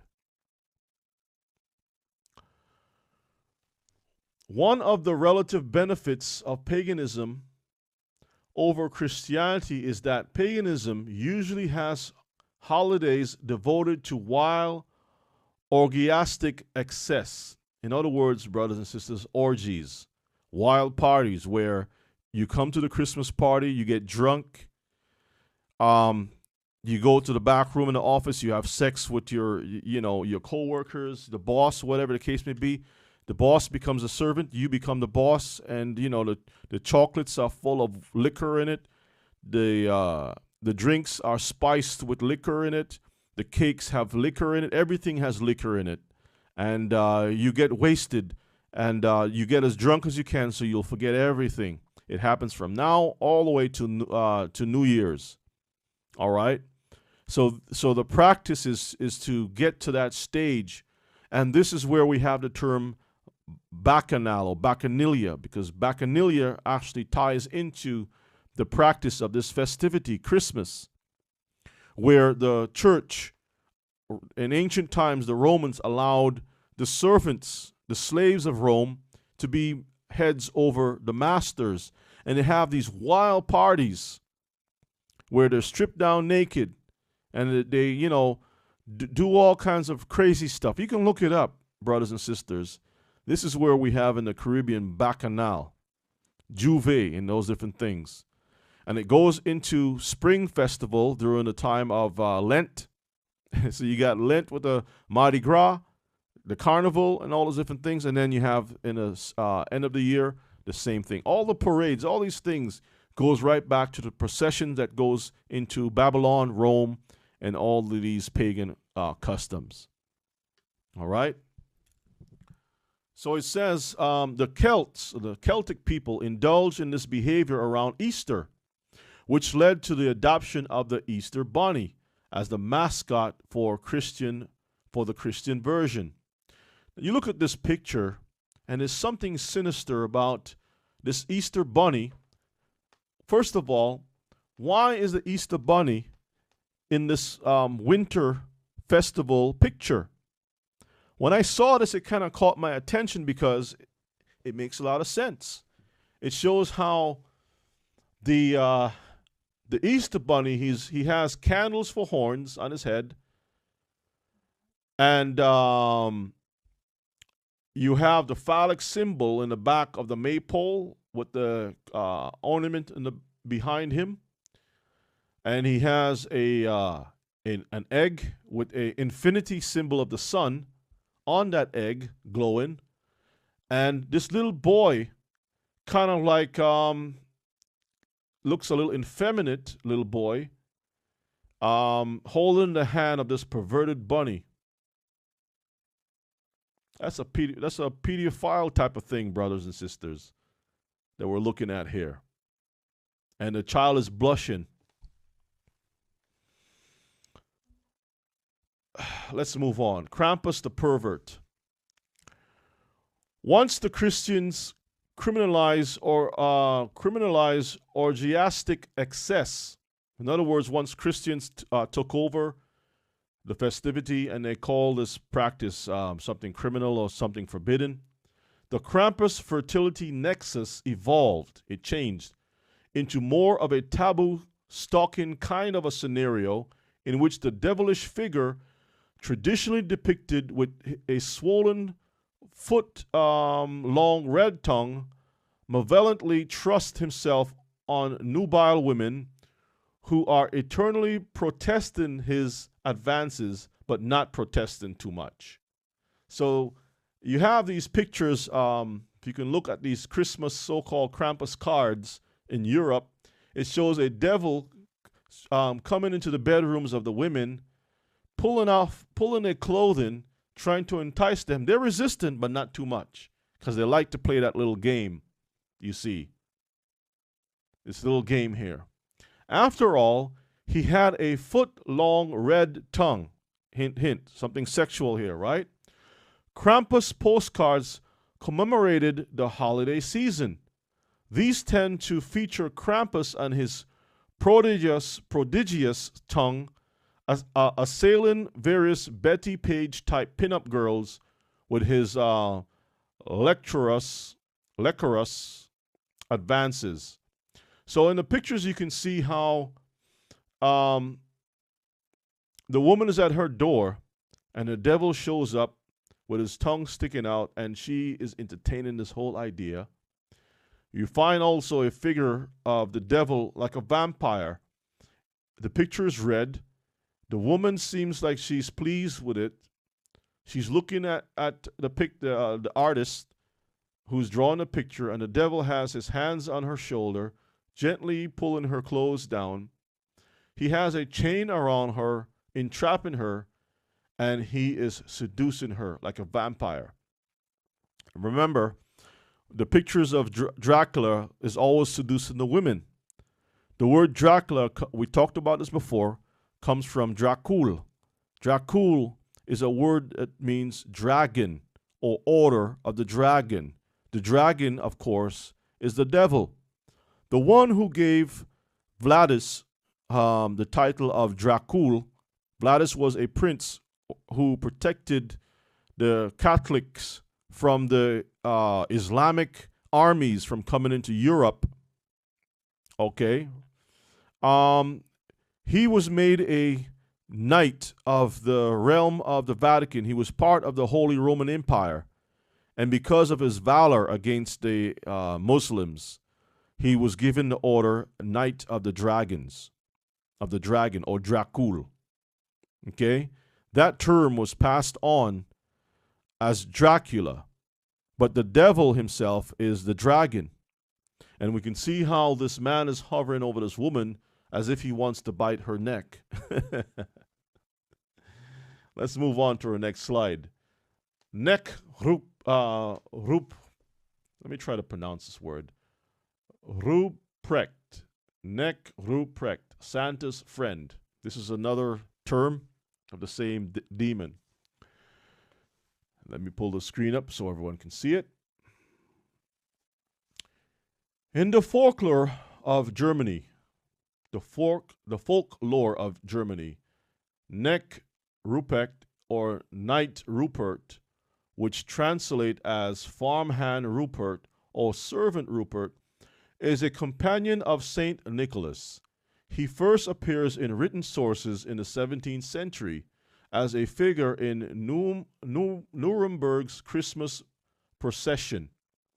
Tradition holds that he appears in the homes of St. Nicholas Day, which is December 6, and is a man with a long beard, wearing fur or covered in pea straw.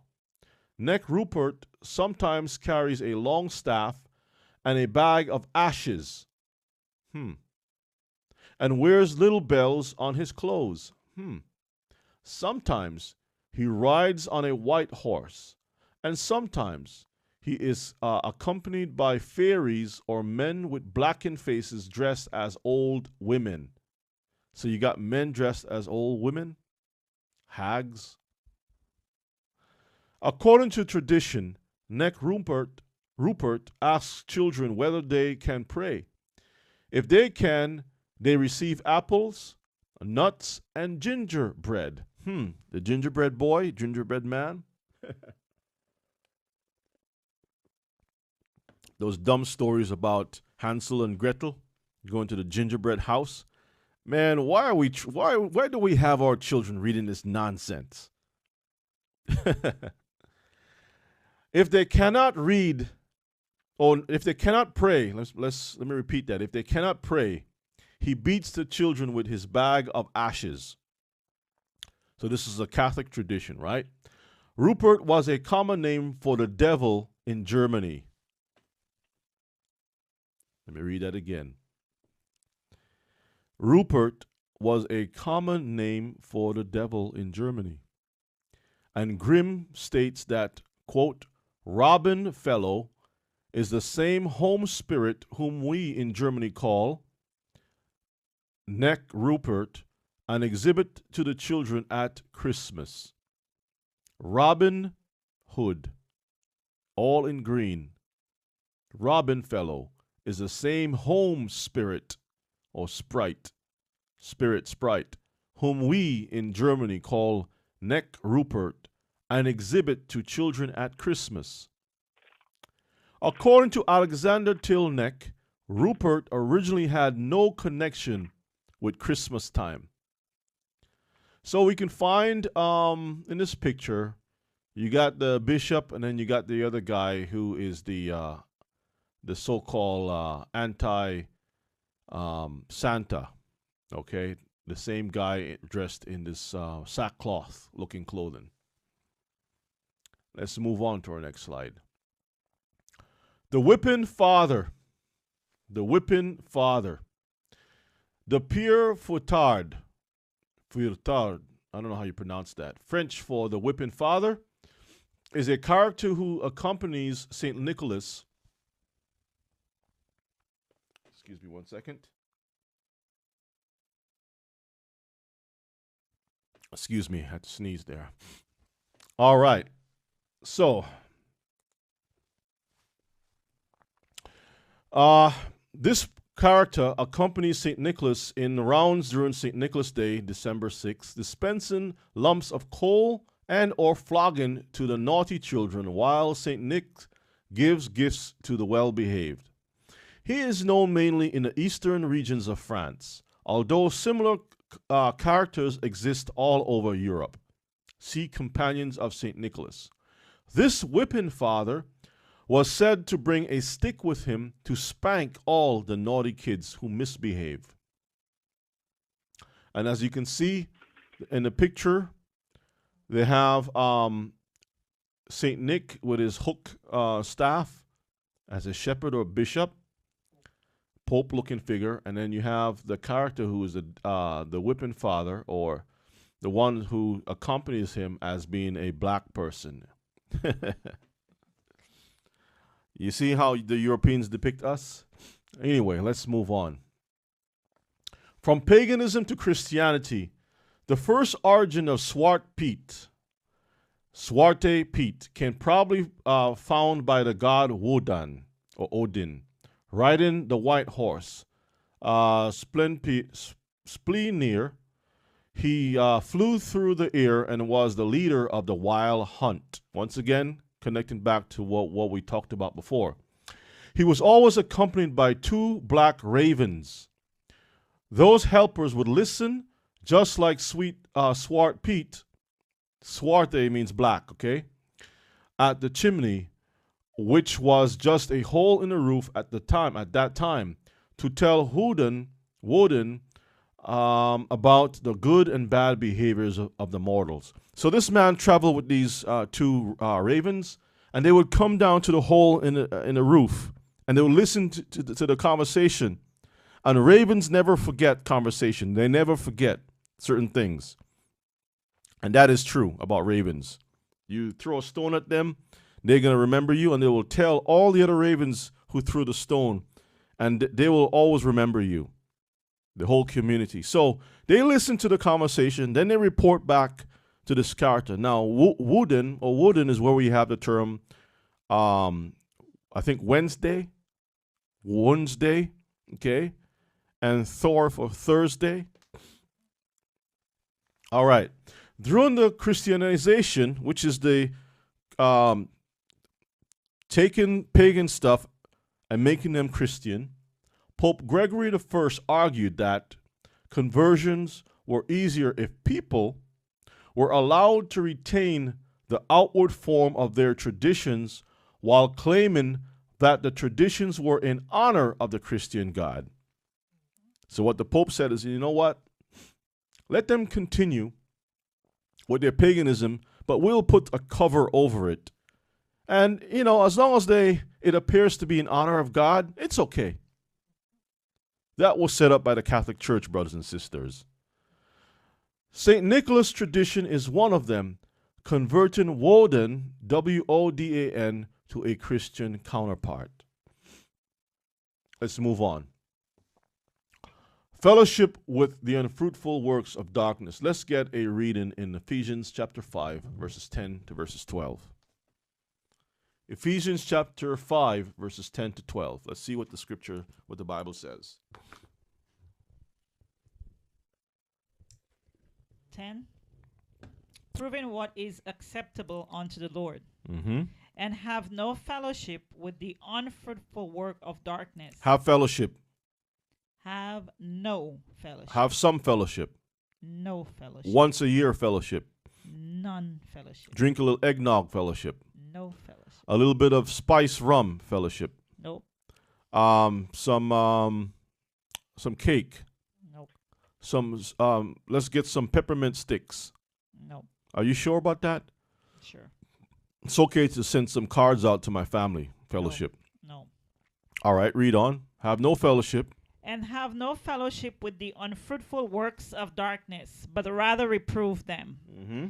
For it is a shame even to speak of those things which are done of them in secret. because they're all connected to orgies, wickedness, right? Read on. But all things that are reproved are made manifest by the light. For whatsoever doeth make manifest is light. That's what we're doing tonight. We're exposing the lies that's behind these things that our people are so comfortable with, so we can be prepared for the kingdom that is to come. All right? These things are not going to make it in the kingdom. You're not going to find no mistletoes and Christmas and things like that in the kingdom. All right? Read on. Wherefore he saith, Awake thou that sleepest, and arise from the dead, and Christ shall give thee light. Messiah, Mashiach, will give us the light. Those of us that are asleep, read. Was that it? No. Okay. See then that you walk circumspectly, not as fools, but as wise. We must be complete in our walk, brothers, not as fools, but wise. Read. Redeeming the time, because the days are evil. That's exactly what's happening. We see all these things happening in the world right now. Wars, threats of nuclear war. World War III, the Pope said, is on the horizon. The world is upside down. Homosexuality is on the rise.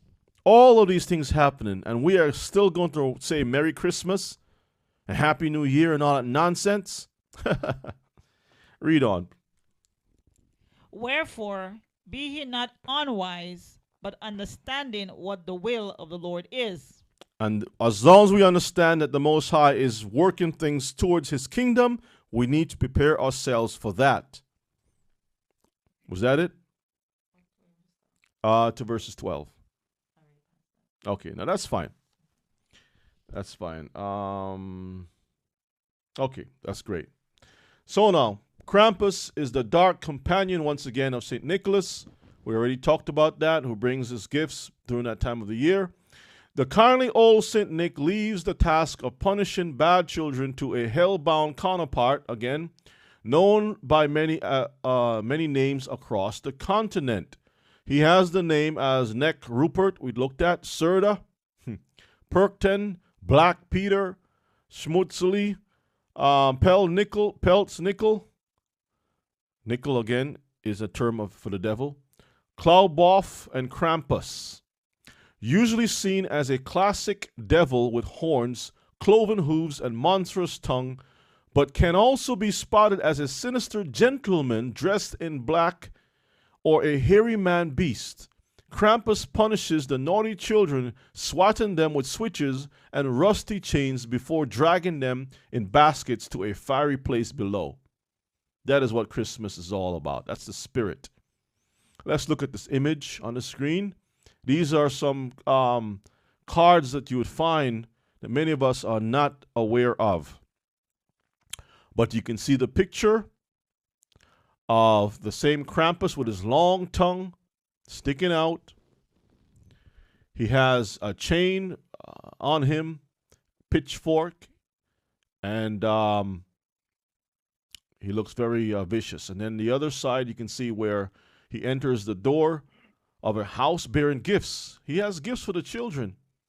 And some of the children are excited to receive gifts, and some of them are crying and are naughty. And he is going to select the ones that are naughty and give them a beating. Okay? Now you can see these are the blonde Gentiles. Brothers and sisters, these are European philosophies. This doesn't belong for us. All right? This doesn't belong for our people. Once again, this other slide, we can see he's a black goat figure, looking the very same way. You can see this is a postcard, and it's signed to the side, the left picture. And he has a basket with children in it. The other picture on the right side, you can see where he has children tied up, and he's bringing those children to hell. Now, the reason why the Catholic Church pushed this thing is because they wanted to keep the churches filled with people. By scaring the children at an early age, they would show allegiance to the Pope. Because no one wants to be attacked by a demon in the night. So you turn to the Pope for salvation. You turn to the Catholic system for salvation. They put these things out there to scare people into receiving Christianity. That's what it's all about. The songs, everything that it pertains to.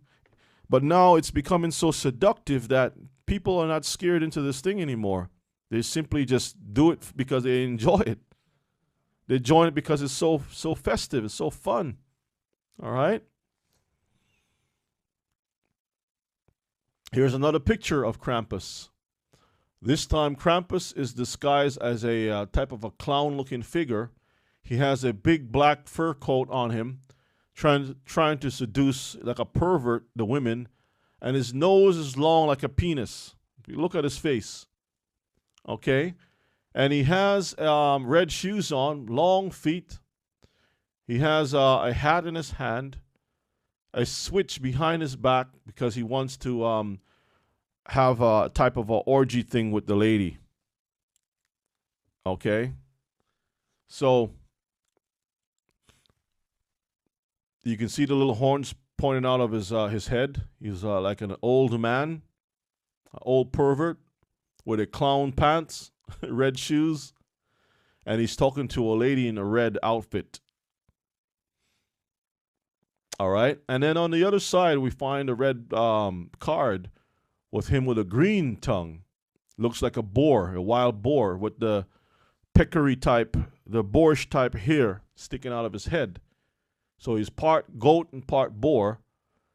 He has claws and he has a switch, bunch of sticks with a bundle of sticks in his hand. Now, it's interesting that the word faggot is a word that goes back to a bundle of sticks. And we know that a faggot is a homosexual. F-A-G-G-O-T. Let me see if we can pull that up for you all to see. Just give me 1 second. The word faggot. Let's see. F-A-G-G-O-T. And let's see. The word faggot is a male homosexual. But it says here, faggot or fagot, F-A-G-O-T, branch or twig, a bundle of these, a bundle of sticks. Also, the symbol that is used among the senators of Rome, a bundle of sticks. If you look at in the Senate in Washington, D.C., on the two sides of the podium where the one who oversees the whole Senate, there are two bundles of faggots. It's called fasces, F-A-S-C-E-S, which is an offshoot of the word faggot, bundle of sticks. Listen to this. Under the same word faggot, it says ashen, faggot, or Ashton faggot, Christmas wassail or carolyn, tradition in the West Country of England.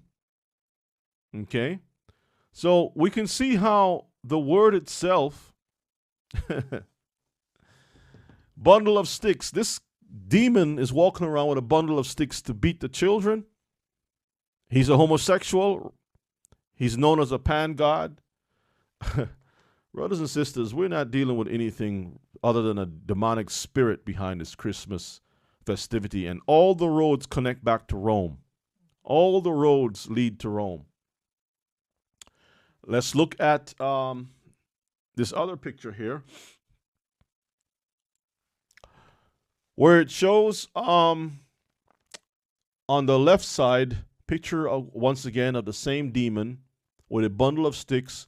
And this poor girl is praying, and the demon is standing and listening to her pray, and she doesn't get the prayer right. And I'm sure it's probably a Catholic Mary type prayer.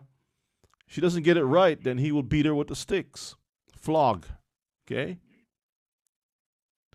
On the left side, we can see Frosty the snowman in the background, and we find that the demonic goat-foot man is wheeling away a child in a wheelbarrow in the snow. And the child's dress is kicking up, and he's looking down at her. Just to give you an idea of the perversion. And Frosty happens to be smiling in the background with a bundle of sticks, or like a witch's broom. Frosty the snowman with his pointy nose, made out of a carrot, which is phallic also. So, brothers and sisters, this is the spirit that we're dealing with. Once again, another picture. We find another Christmas picture of the same Krampus again. This time, he is a puppeteer. He is controlling a man and a woman. He's controlling a man and a woman with strings. And the man has a top hat like a gentleman, and he's going after the woman with her umbrella, her green umbrella. And he is determined to get this woman. On the other slide, once again, the same picture we saw before with a close-up. You can see where this woman with her fancy hat, part of her bosom is exposed. She's at her house door, and you can see her hand is touching the beard of the goat-footed man, having a sensual discussion with him. She has her right hand holding her skirt, lifting up her skirt to expose her undergarment just a little bit, in a kind of a seductive or friendly gesture towards him. And he is just rubbing his hands like, yes, I got this one. And he's seducing her. Let's move on. And this other picture. Another picture of Krampus, once again shows that he has a little girl with a mini skirt on, a pink bow in her hair, and he has her in chains, and he's taking her away.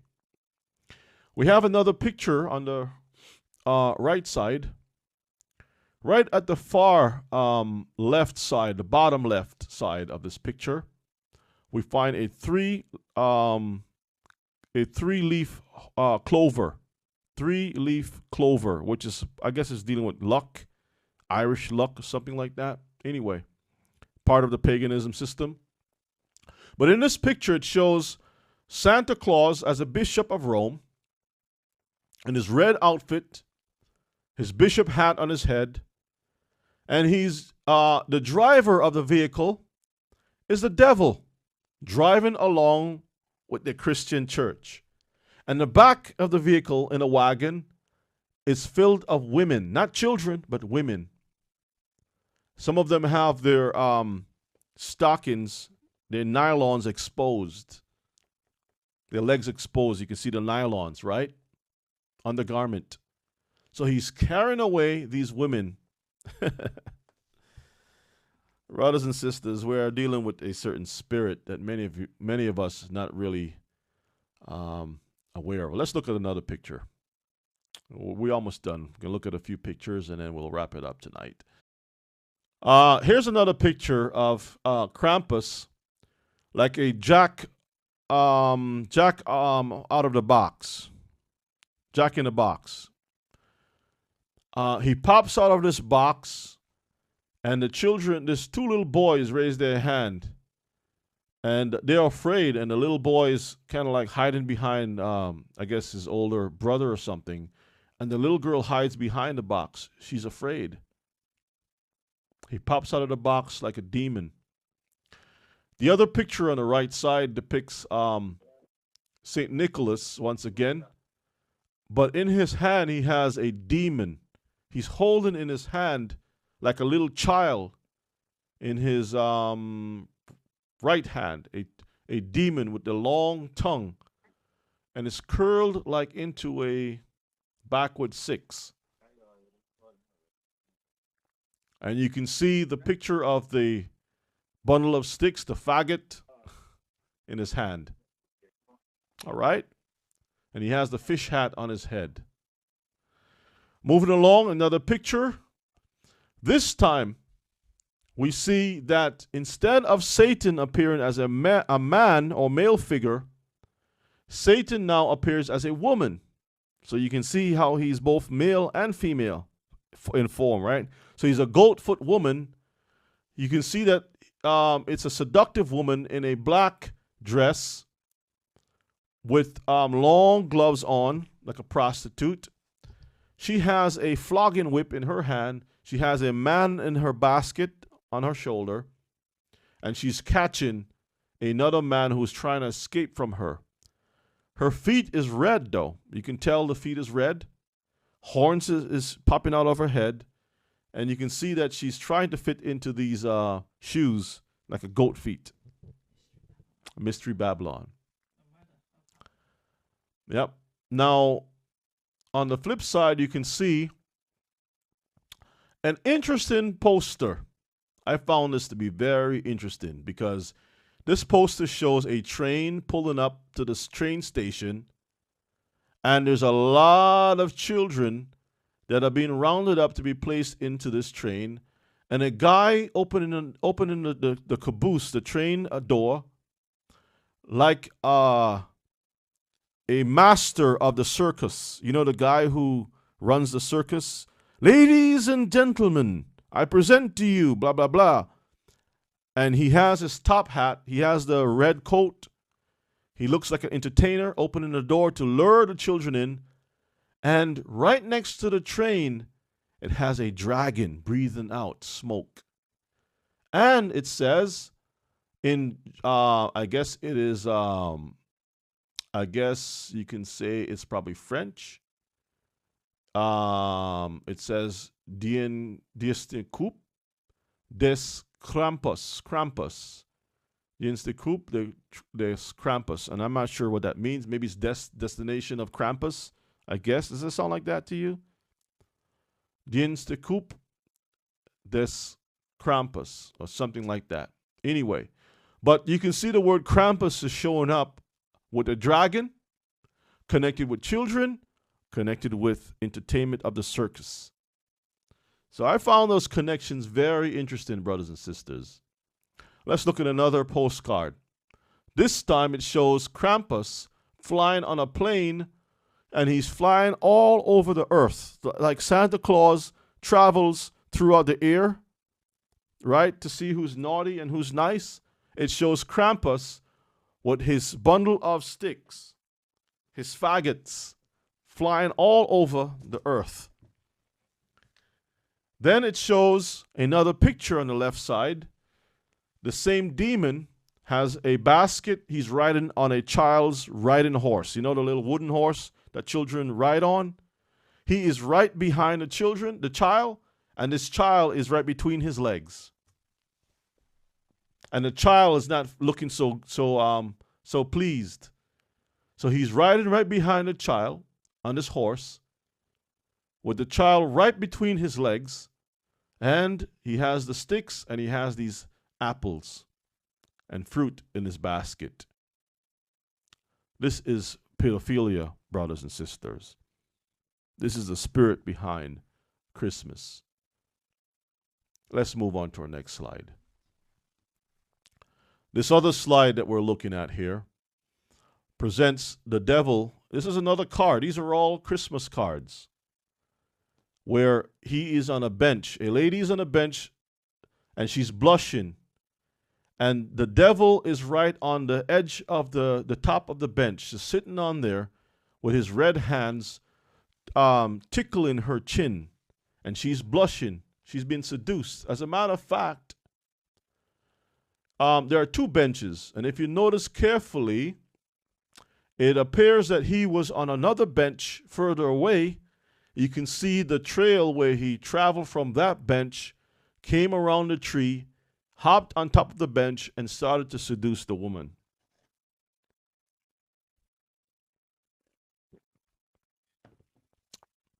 Once again, seduction is in play. Another picture of him on a sleigh, just like Santa Claus is on a sleigh. He is in a sleigh with children. And he has a furry body all over. Another picture depicts him as another devil again, snatching up a woman on his back and leading her away. But the thing about this woman is very interesting because her face is blushed with pink or red. In other words, she likes to be carried away. She's being seduced. And you can see that he's sweating and he's happy about taking this woman away. In the picture on the right side, we can see a woman on a chair. And this time, the devil appears in his full form, seducing the woman, and he has a pitchfork with a heart in it, like Cupid. Like Cupid, brothers and sisters. And he is touching her shoulder, and she's spread out on a chair, like inviting him. Once again, the card says Krampus on it. We already looked at Krampus being connected to Santa Claus, and Santa Claus connected to the gods, and the whole thing is all pagan, right? But we're seeing the true spirit behind Christmas, which is the devil himself. Here's another picture that I find very interesting. Yes, you want to say something? Well, it's the same goat-foot man that is in the movie Narnia. Narnia, that's correct. That they introduce to the children. Mm-hmm. And they say it's supposed to be some kind of Christian movie, Narnia. You see how they mix that thing up and they show you a lion as being the messianic figure. Christ is the lion. But the one who meets the children at the very beginning of the movie met the children during winter time. And he was a goat-foot man. And he was on their side to lead them to find the king who was to deliver them through this war against this white witch.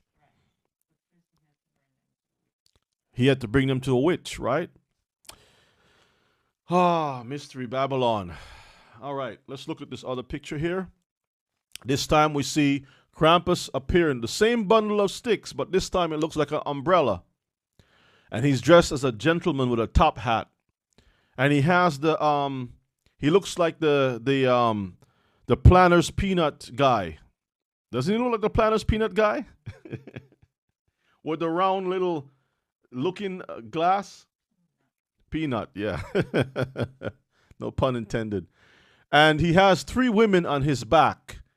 And they're all dressed in their night attire, like a harlot. And they're on his back, and he's leading them away.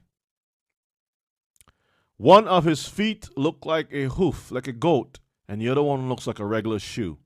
So it's like revealing his true nature. You don't really see the horn, but it's protruding underneath the top hat. You don't really see the bundle of sticks because it looks like an umbrella, but it's giving you a hint to know that who he's dealing with, we're dealing with the devil, because one foot is a goat foot and the other one is a regular shoe. On the other picture, it shows that you have the Christian popish looking figure with all the little babies in this big basket. And the devil is right there with him, working together as a team. A sack. So therefore, brothers and sisters, we can see this picture says Merry Krampus, because that's what it is. Let's take a look at the book of Revelations. We're going to close up with this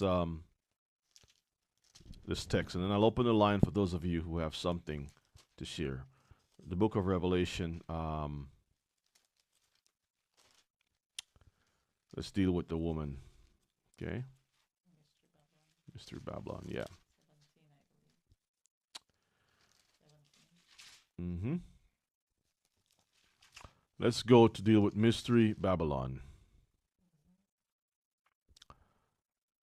And let's go to Revelation 17. Okay? So let's read through this a little bit. Let's read the book of Revelation chapter 7. Read the whole chapter. Revelation 17. And there came one of the 7 angels, which had the 7 vials, and talked with me, saying unto me, Come hither, I will show unto you the judgment of the great whore that sitteth upon many waters, with whom the kings of the earth have committed fornication, and the inhabitants of the earth have been made drunk with the wine of her fornication. The inhabitants of the earth have made what? Have been what? Drunk. Drunk. And when you're drunk, you're not in your right mind, brothers and sisters. Read. So he carried me away in the spirit into the wilderness. And I saw a woman sit upon a scarlet-colored beast, full of names of blasphemy. So he took him to a place where the Most High can actually give with clarity, with no confusion, away from the city into the wilderness, to give him instruction of what is to happen. Now he sees a woman. Read. And I saw a woman sit upon a scarlet-colored beast, full of name of blasphemy, having 7 heads and 10 horns.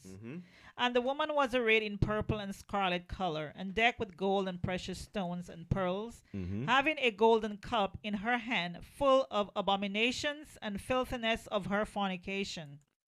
And upon her forehead was a name written, Mystery Babylon the Great, the mother of harlots and the abominations of the earth. And I saw the woman drunken with the blood of the saints and with the blood of the martyrs of Yeshua. And when I saw her, I wondered with great admiration. And the angel said unto me, Wherefore didst thou marvel? I will tell you the mystery of the woman and of the beast that carried her, which hath the 7 heads and 10 horns. The beast that thou sawest was and is not, and shall ascend out of the bottomless pit, and go into perdition. And they that dwell on the earth shall wonder, whose names were not written in the book of life from the foundation of the world, when they behold the beast that was, and is not, and yet is. And here is the mind which hath wisdom. The 7 heads are 7 mountains on which the woman sitteth.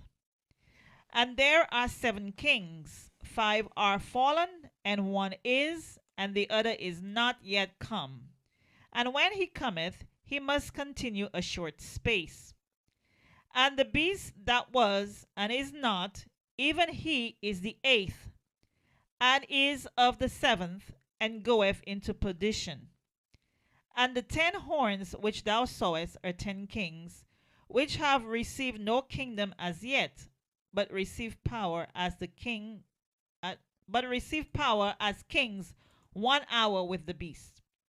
These have one mind, and shall give their power and strength unto the beast. These shall make war with the Lamb, and the Lamb shall overcome them. For he is Lord of lords and King of kings.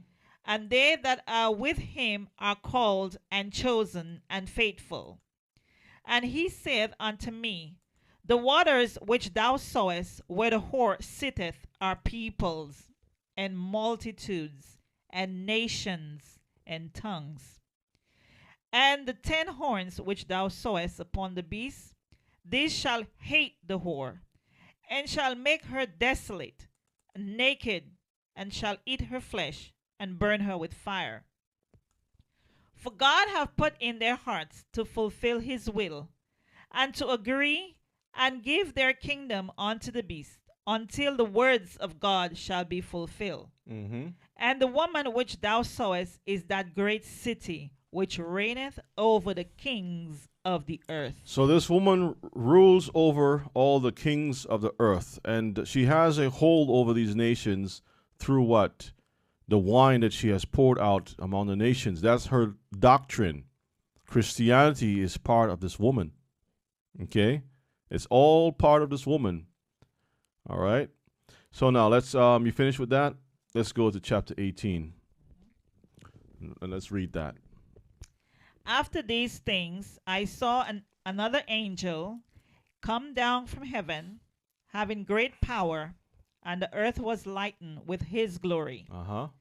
And he cried mightily with a strong voice, saying, Babylon the Great is fallen, and is become the habitation of devils and the hole of every foul spirit, and a cage of every unclean and hateful bird.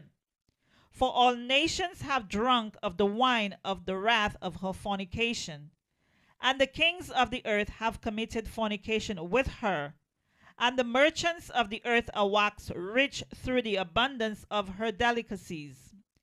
And I heard another voice from heaven saying, Come out of her, my people, that you be not partakers of her sins, and that you receive not of her plagues. Stay in her.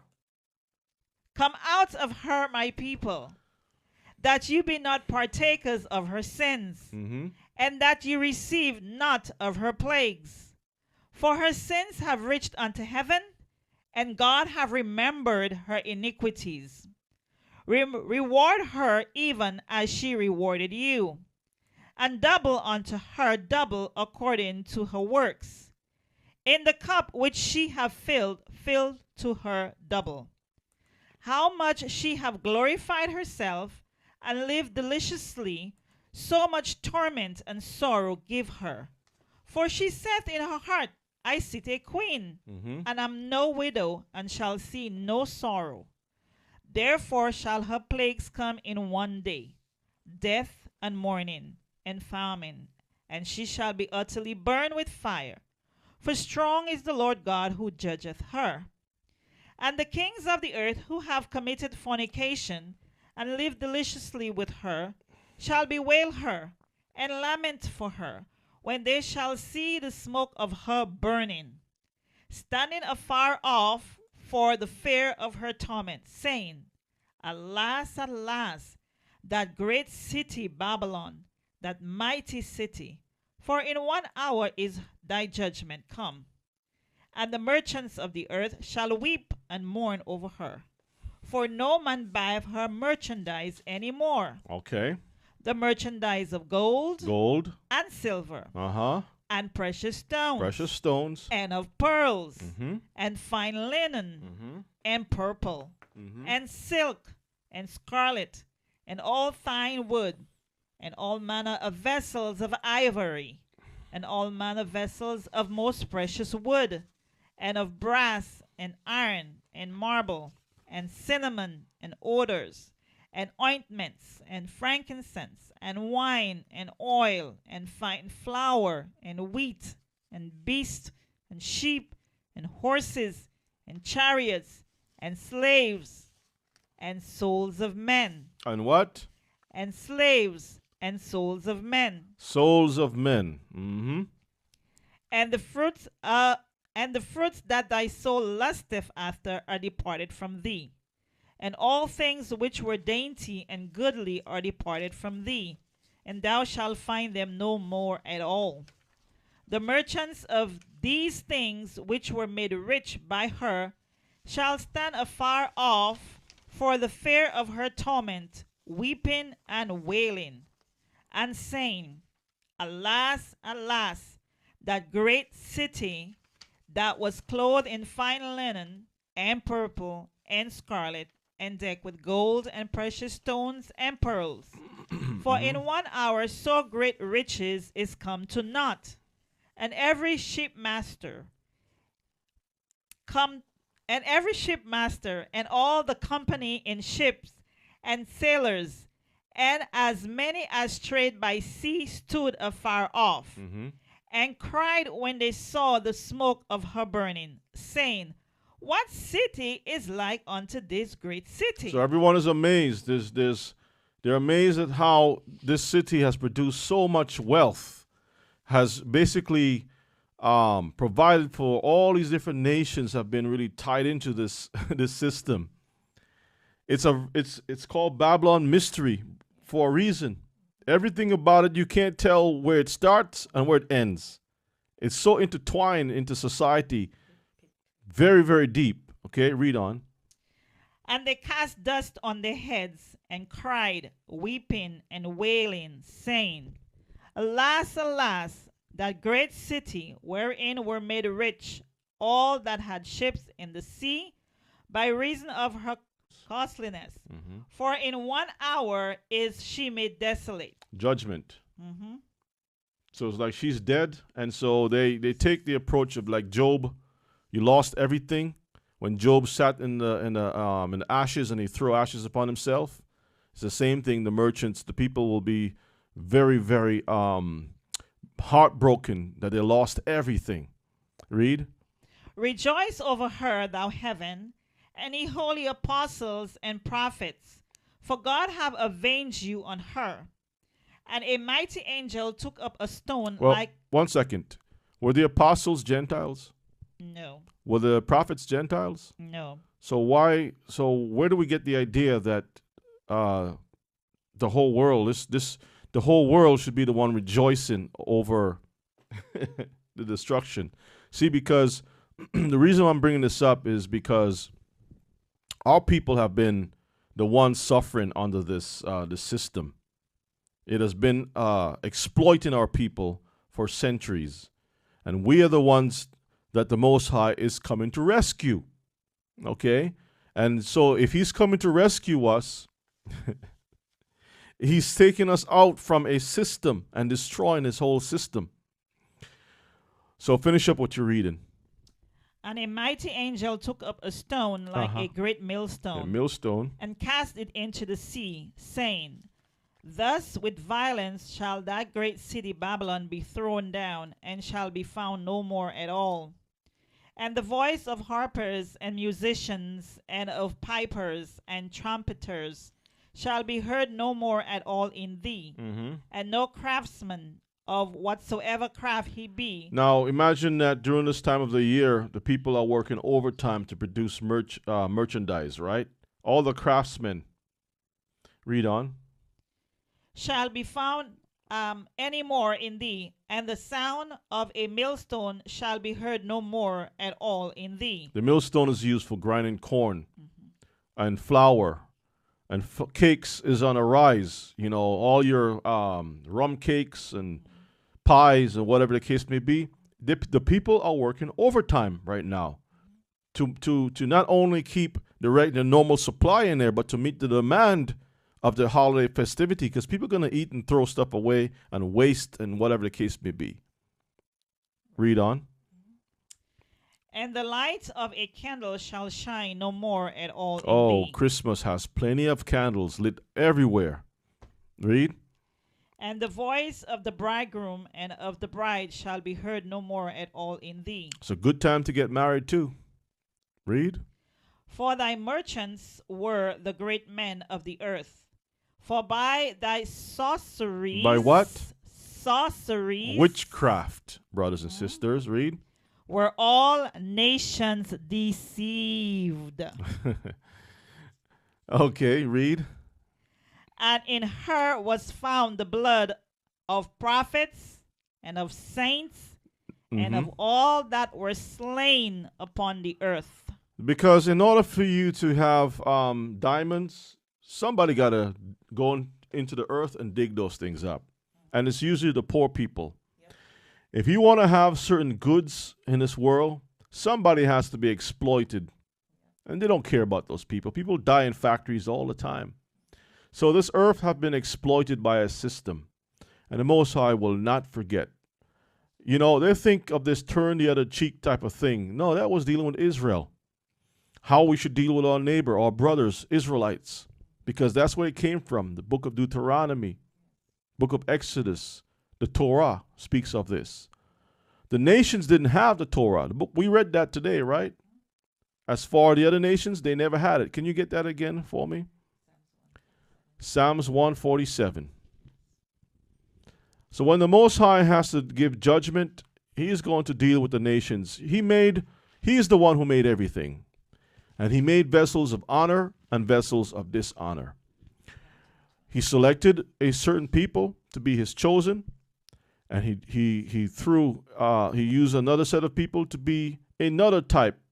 Okay? We already had those classes.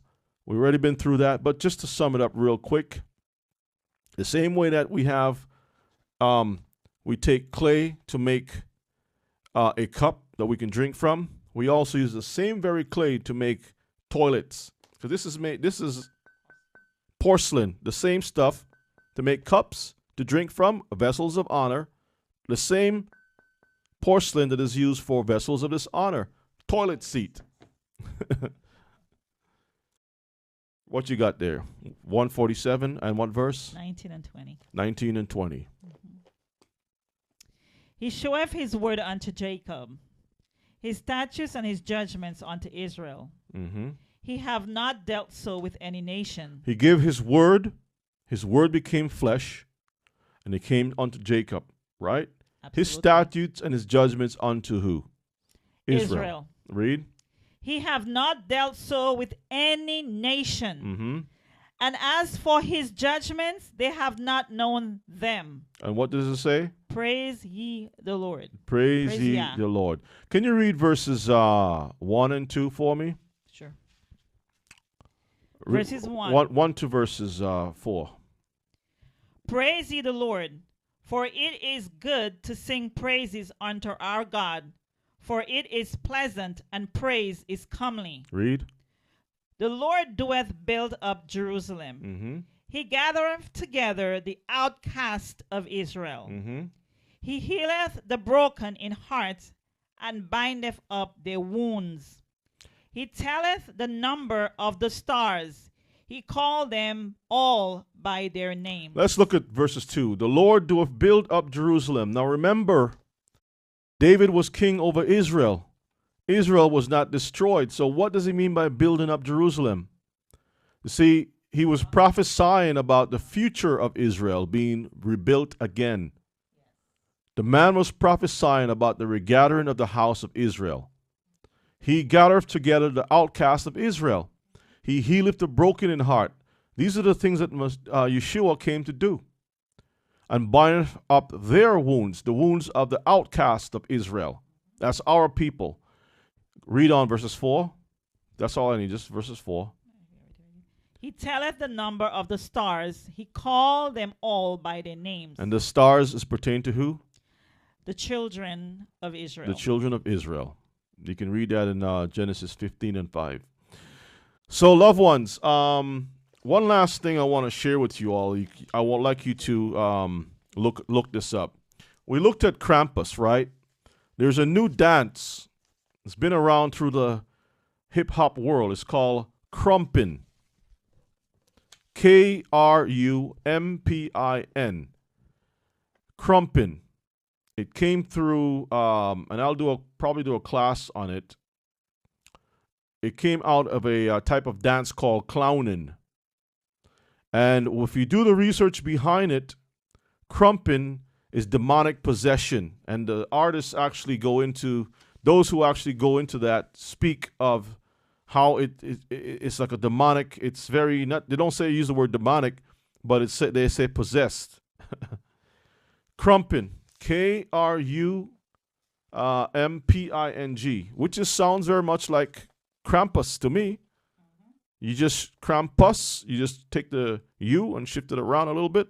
Like Santa and Satan, you just shift a few words around and you get the same thing. Let me put the camera so you can zoom in on this. Like you all to take a look at the style of the dancing. Or Saturn. And you'll see how it looks very much the same like the image that I put up on the screen. The satanic figure that has both children on each side. Demonic image. So, brothers and sisters, we're going to stop here. And next week, most high willing, we'll have a conversation about New Year's. From transitioning from the Christmas into the New Year's. It's very interesting. You're not going to hear this any place else because the research have been done very well to connect and show how the system really is.